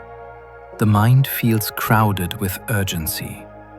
What is striking is that these changes can be reversible, at least in part. When stress is reduced and sleep improves, the brain can regain function and resilience. Exercise, social support, and time in safe environments can help restore plasticity. The brain is not a brittle object. It is a living organ that remodels itself based on the life you are living. Concussion can bruise memory circuits even without visible damage. A concussion can happen without a dramatic blow, and it can leave no obvious mark on a scan. Yet the brain's wiring can still be rattled. Neurons can struggle with energy balance, and networks that normally coordinate smoothly can become noisy. People often describe it as being able to think, but not being able to hold on to thoughts. They may lose track mid-sentence. They may forget why they opened an app. They may feel slower at recalling words. This can be frightening because it feels like the mind is slipping.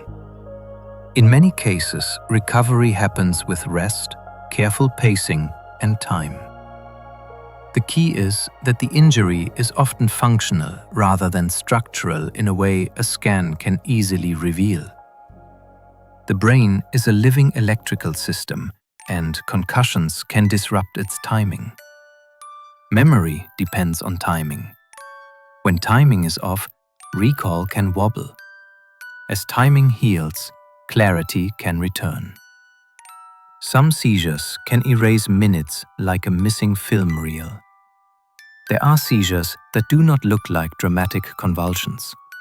Some are subtle, and they can involve memory systems directly. A person might stare or seem briefly confused, then return to normal. Later, there is a gap. The minutes are gone, as if the brain recorded nothing during that window. Sometimes the person can function during the episode, yet the experience never gets stored. This is called transient amnesia in some contexts, and it can feel deeply unsettling. It reveals that memory is not guaranteed by being awake. The brain must successfully encode, and encoding depends on stable network activity.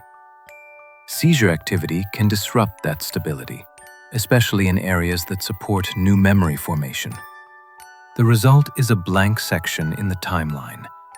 For many people, treatment can reduce these events and protect memory.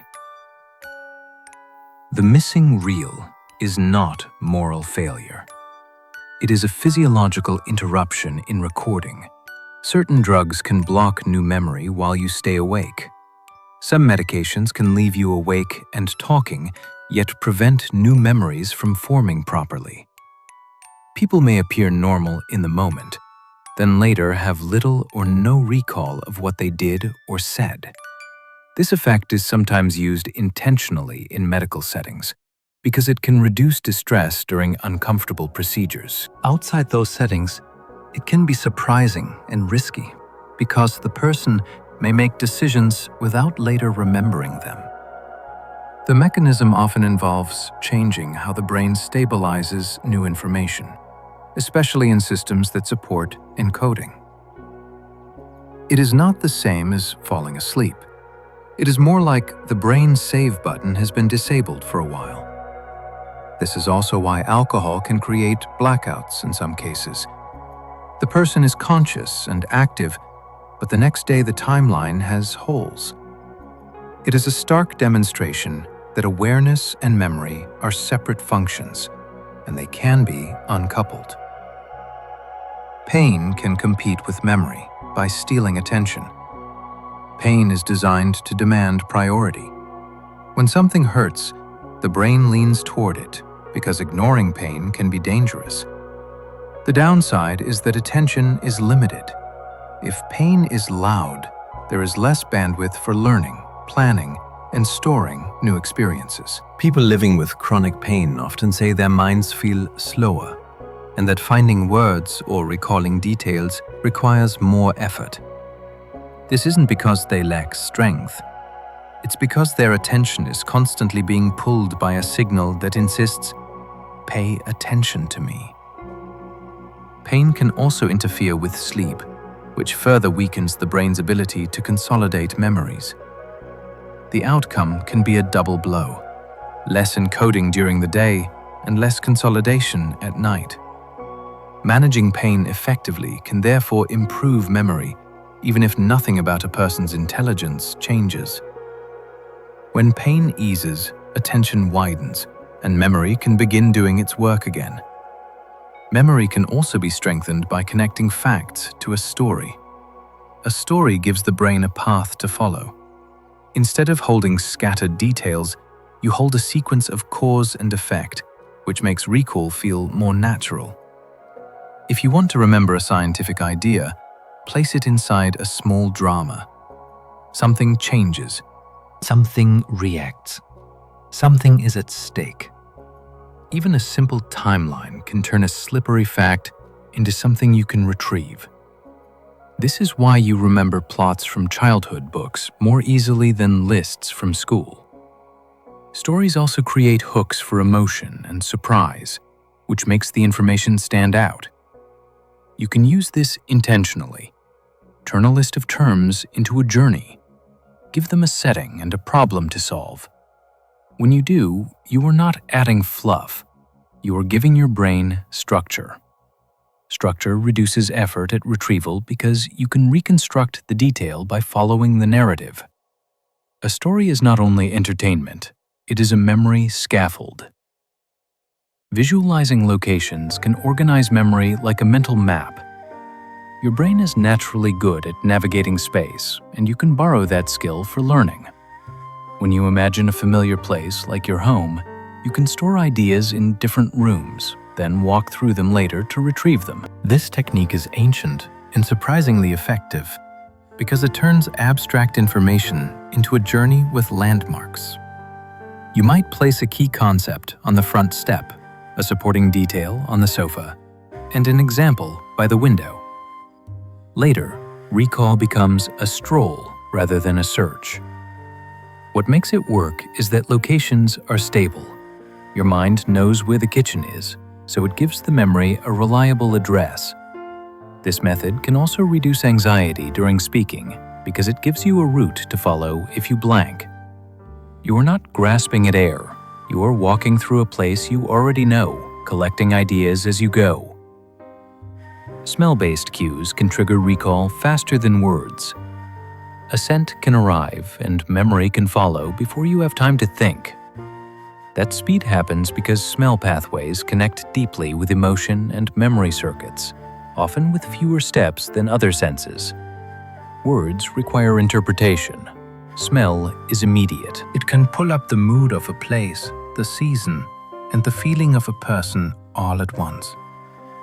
This is why a trace of chlorine can summon a childhood swimming pool, even if you have not visited one in years.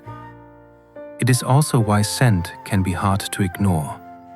The brain treats it as environment information, something that could matter for safety and belonging. Smell cues are also stored in a quiet way. You rarely label them with language, so they remain dormant until the scent returns. Then the memory feels like it was hiding behind a door you did not know existed. One breath and the door swings open. Switching rooms can make you forget what you just planned. Walking through a doorway can act like a mental reset. Your brain treats locations as separate contexts, and context helps organize what you are doing. When you change rooms, the brain updates its model of the situation. New cues take priority, and the previous intention can lose its grip. That is why you can head to the kitchen with a clear purpose, then stand there blankly, as if the thought evaporated.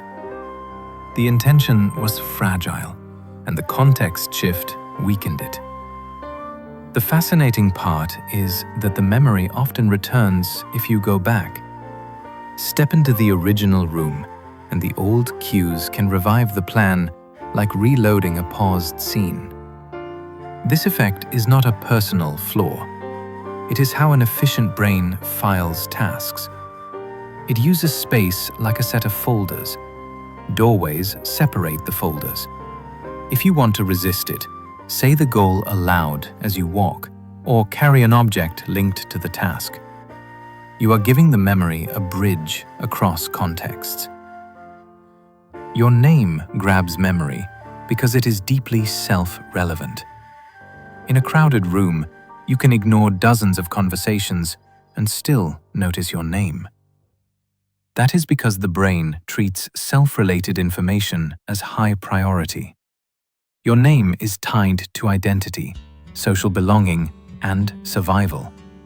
So it receives special processing. This is why people remember their own name easily, and why they can feel startled when it is spoken unexpectedly.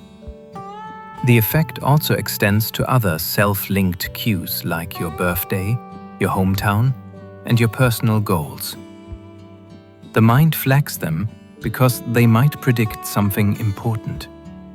You can use this bias to learn. If you connect new information to yourself, it often sticks better. That does not mean you need to make everything about you. It means you can create a personal hook. Ask how an idea relates to your life, your work, or your curiosity. Self-relevance turns abstract data into something your brain treats as worth keeping. It is like switching on a spotlight in the memory system. The brain remembers unfinished tasks better than finished ones. An unfinished task creates tension, and the mind holds on to tension.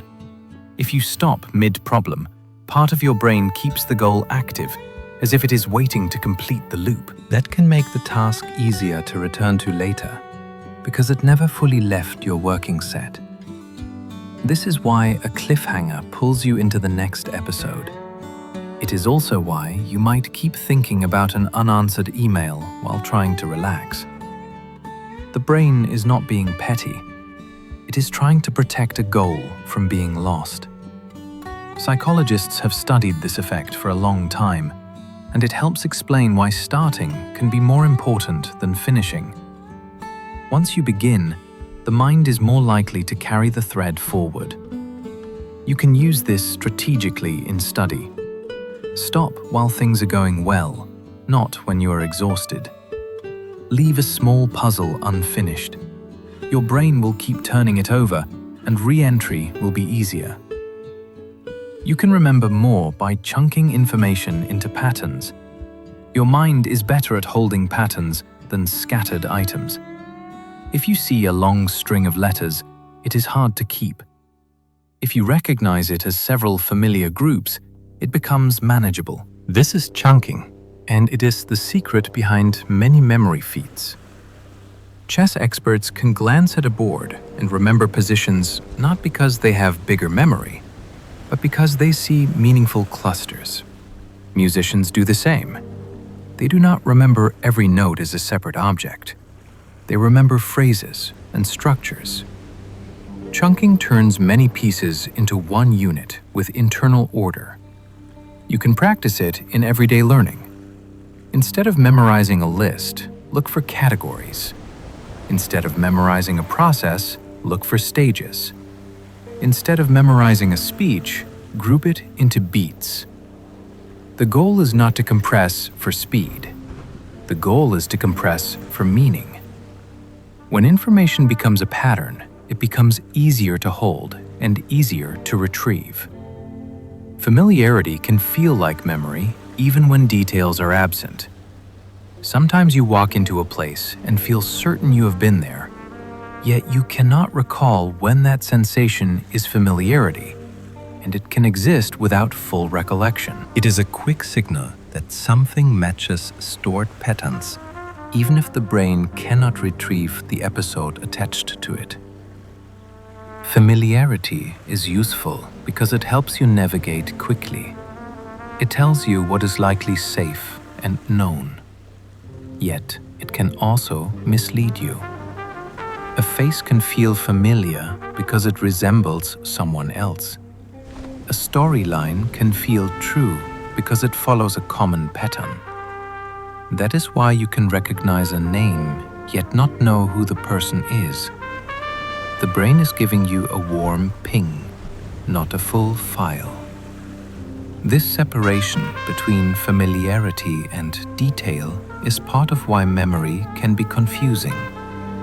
You can feel sure without being able to explain. The feeling is real, but it is not complete. It is an early signal, not a finished answer. Babies form memories, but most adults cannot retrieve them. Your earliest years are not empty. Babies can learn patterns, recognize caregivers, and remember routines, sometimes after surprisingly long gaps. Yet, most adults cannot pull up those early scenes as personal episodes. One reason is that the brain systems that support autobiographical recall are still developing, and early experiences are stored in forms that do not match the adult way of remembering. Language matters too. Once you can describe your life, you can rehearse it, and rehearsal helps stabilize memory. Before that, experience may be stored more as sensations, expectations, and emotional templates. You may not remember your first home, yet you might feel calm when you smell a certain soap or hear a certain lullaby-like rhythm. Those are traces. The past is there, but the access method has changed. It is like having a file saved in an old format. The information exists, yet the modern program cannot open it the same way. Childhood memories often become simpler each time they are recalled. A childhood memory can start as a messy scene with many moving parts, then become a clean story you can tell in one breath. This happens because each recall is also a summary.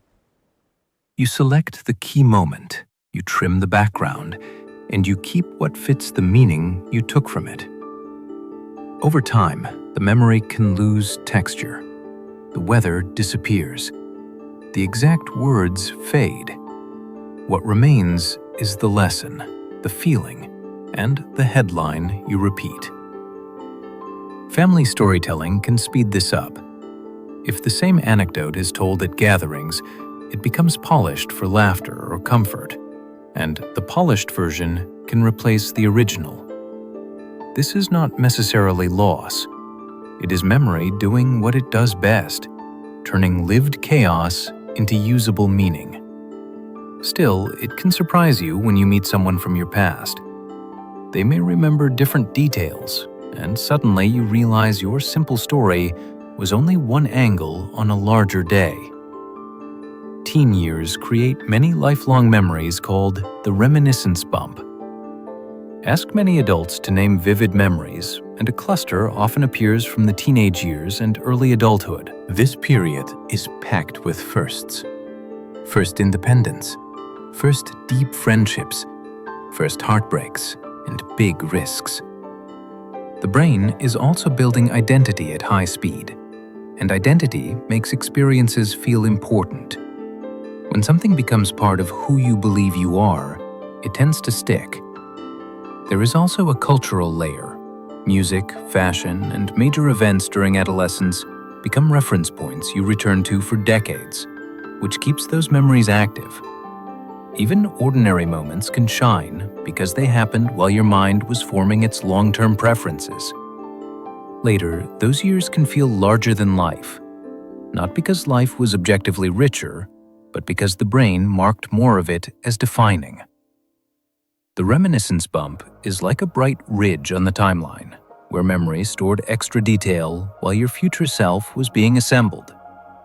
Aging can slow recall, while knowledge remains surprisingly strong. As people grow older, many notice that names and specific details take longer to retrieve. A word feels close, yet it won't arrive on command. At the same time, knowledge built over decades can stay impressive. Vocabulary, expertise, and life wisdom often remain stable and sometimes even improve. This split can feel frustrating because it makes you doubt your mind, even when it is still rich. Part of what changes is speed. The brain can become less quick at pulling up a specific file, especially under pressure. Another shift is filtering. Older brains often ignore irrelevant noise better, which can support judgment, even if recall is slower. The comforting truth is that slow access is not the same as empty storage. Many memories are still there, and they often return when cues are right and the atmosphere is calm. Aging is not a simple decline. It is a shift in how memory is searched and how time is used. Older adults often remember meanings better than exact details. Over time, the brain becomes a strong extractor of lessons. Older adults may forget the precise wording of a conversation, yet remember what it revealed about a person. They may forget the date of an event, yet remember how it changed their priorities. This can be a sign of efficient memory, not weak memory.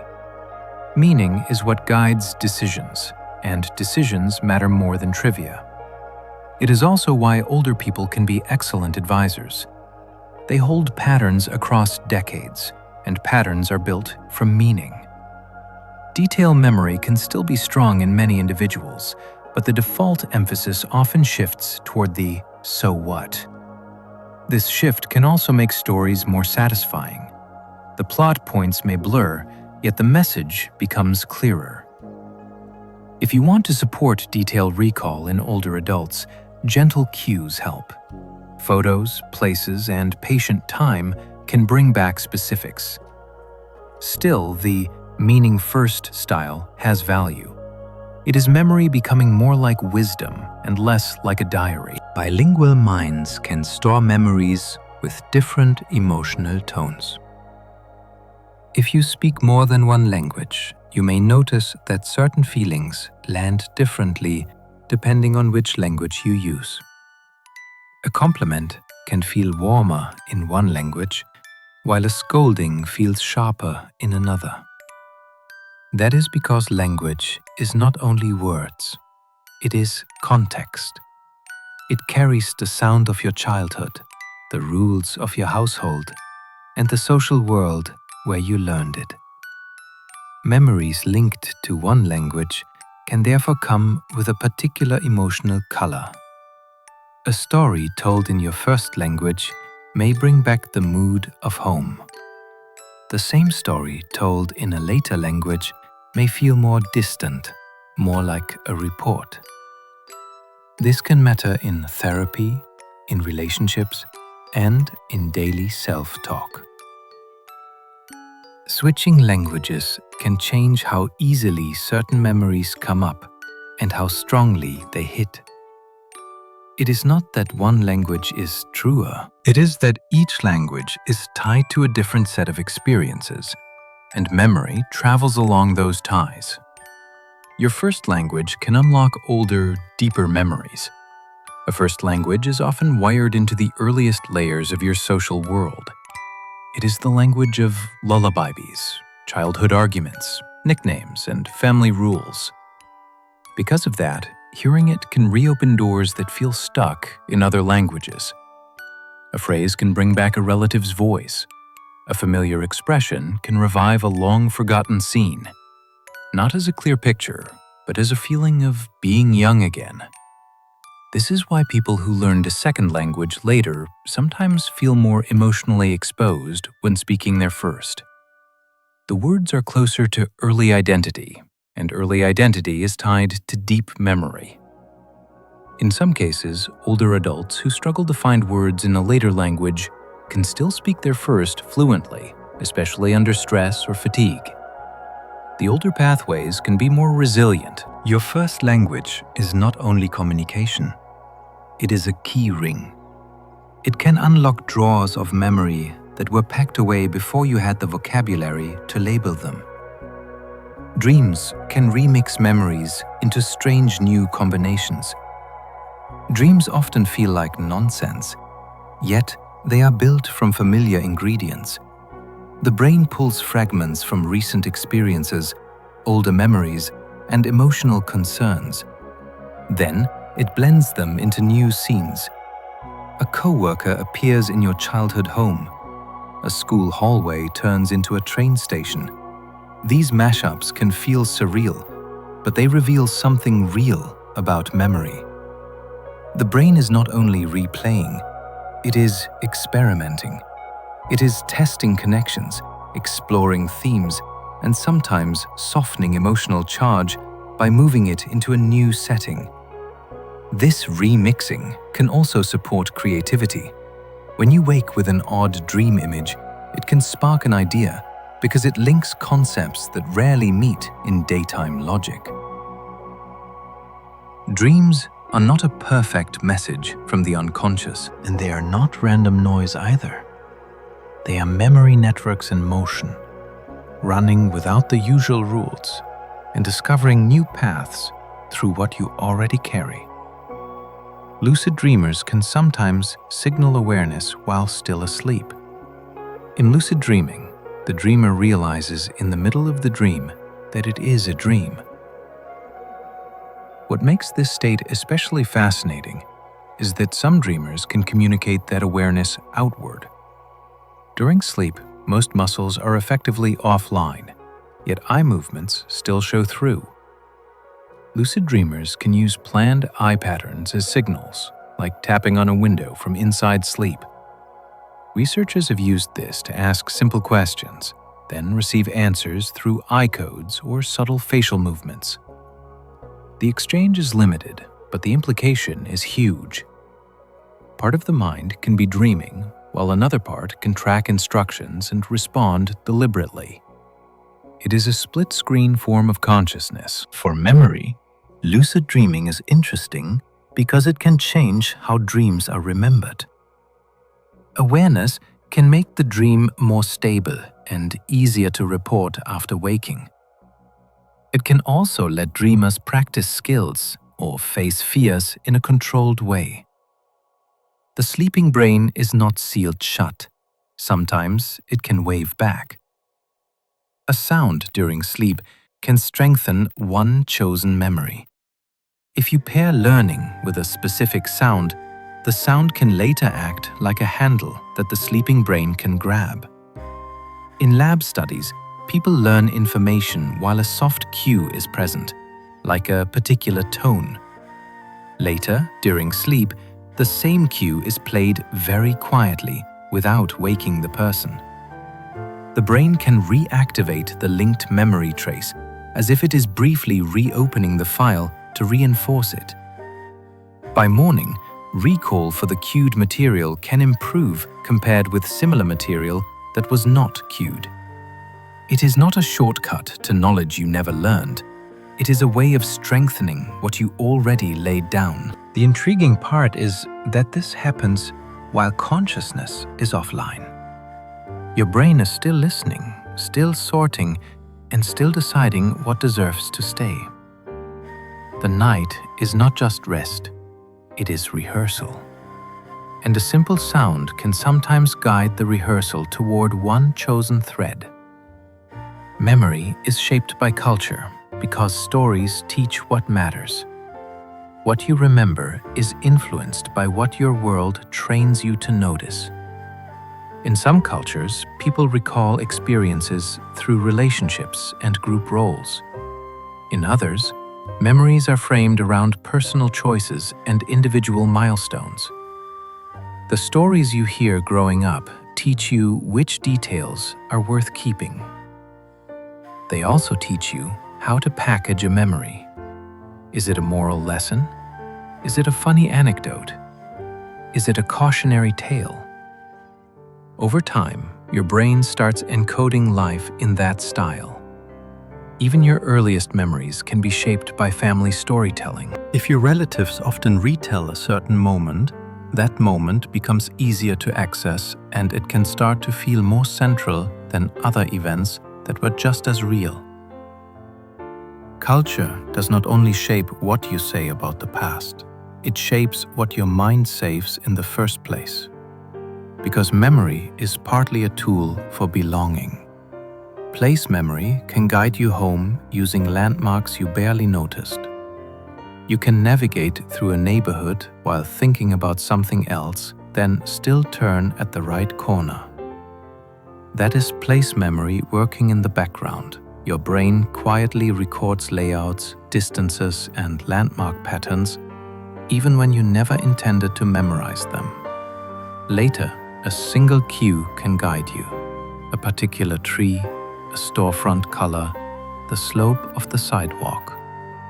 You might not be able to describe the route in words, yet your body knows where to go. This system is so strong that you can feel disoriented when a familiar landmark disappears. It is like someone removed a signpost inside your head. Place memory also explains why returning to an old school or a childhood street can trigger a flood of recollections. The environment acts like a set of labels that the brain recognizes instantly. You do not have to search for the memory. The place invites it forward.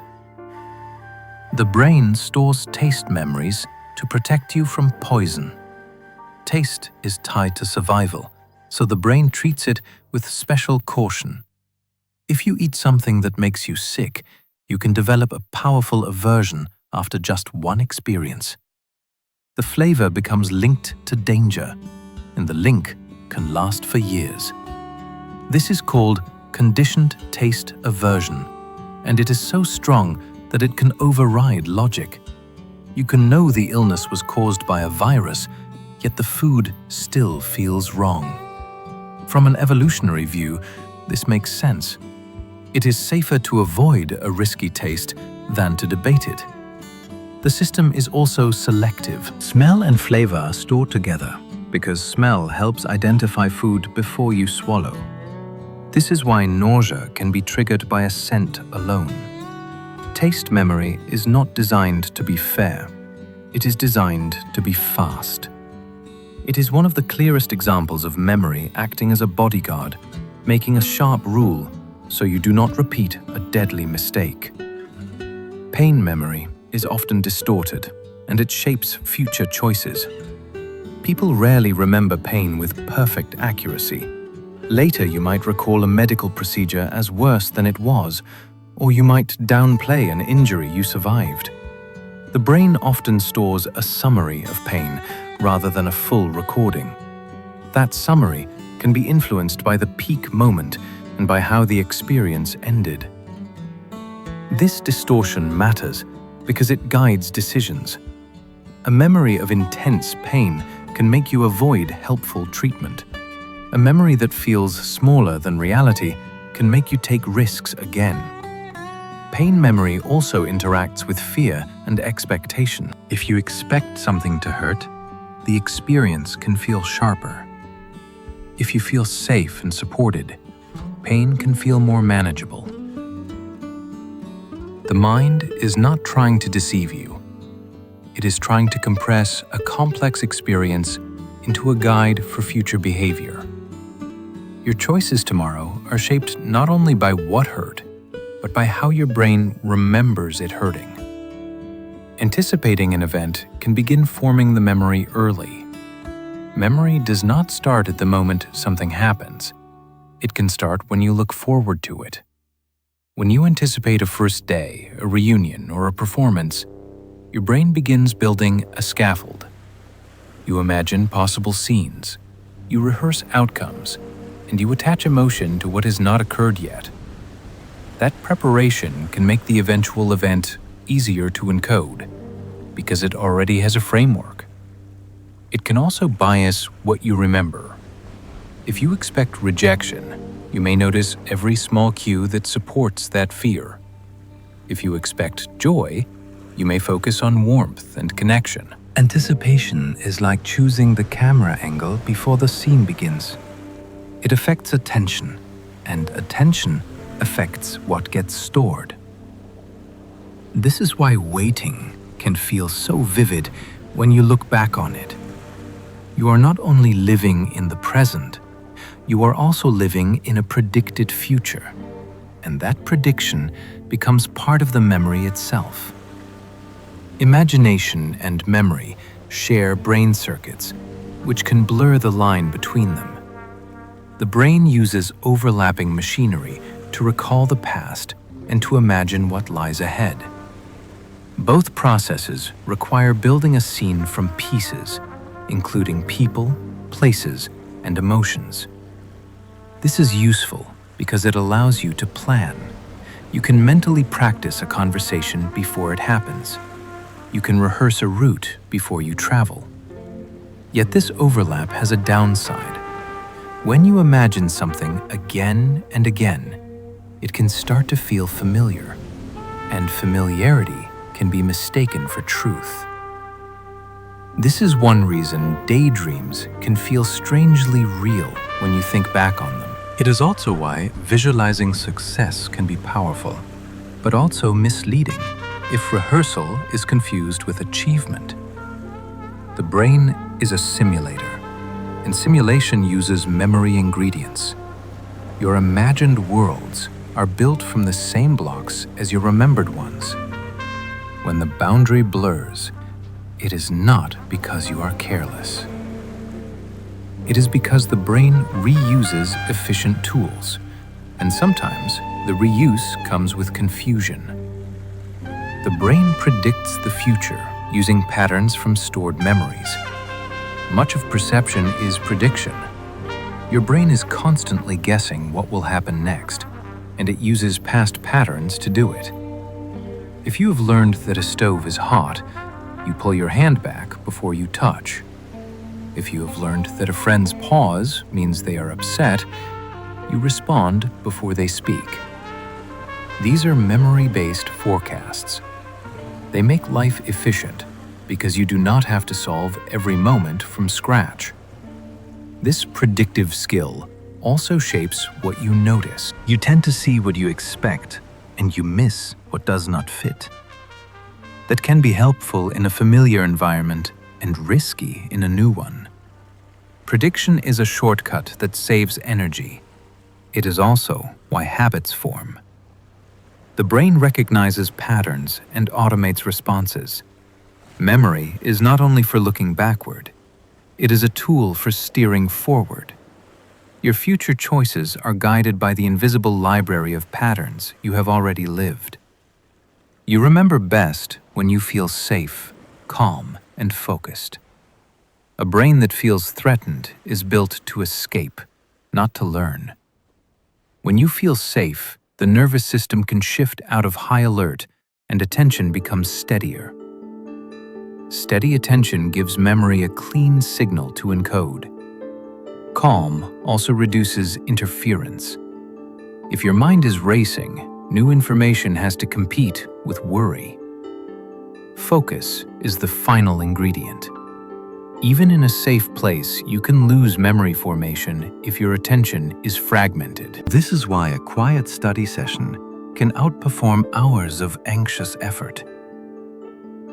It is also why supportive environments matter so much for education. When people feel judged, they often remember the judgment more than the lesson. When they feel supported, they can store the content. Safety does not mean comfort in every moment. It means your body believes you can handle the challenge. When that belief is present, the brain opens its learning channels and memory becomes far more reliable. Memory is a living process, always updating with new meaning. A memory is not a fossil. It is more like a living document that can be revised as you grow. When you learn new information, it can change what an old moment means. A strict teacher might become, in hindsight, someone who was overwhelmed. A childhood fear might become, in hindsight, a reasonable response to chaos. The facts of the moment may not change, but the interpretation can. This updating can be healing. It can also be unsettling because it means the past is not fixed inside you. Each time you revisit a memory, you bring your current self with you, and your current self adds context. That is why perspective can change the emotional weight of an event. A memory can feel lighter after you understand it. It can feel heavier after you finally name it. This does not make memory unreliable. It makes it human. The brain is not storing the past for its own sake. It is storing it to guide the present. And guidance requires meaning.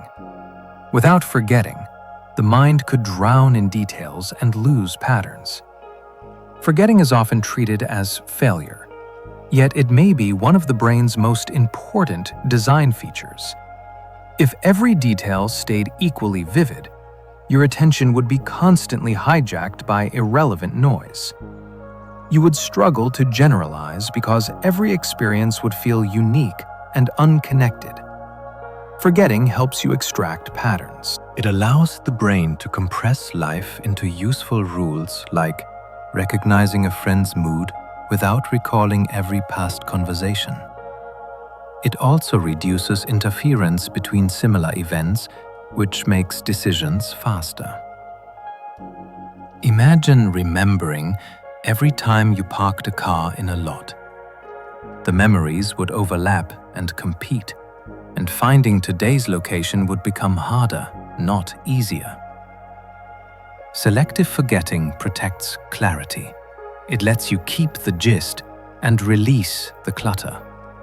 This is why healing often includes forgetting the sharpness, not the meaning.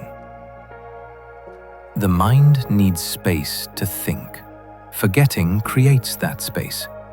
So the memories that remain can actually guide you. As we come to the end of our journey through memory, you can let the ideas settle, like snowflakes on still water. We explored how attention opens the doorway, how sleep quietly organizes what the day delivered, and how a single scent or song can unlock a whole world you thought was gone.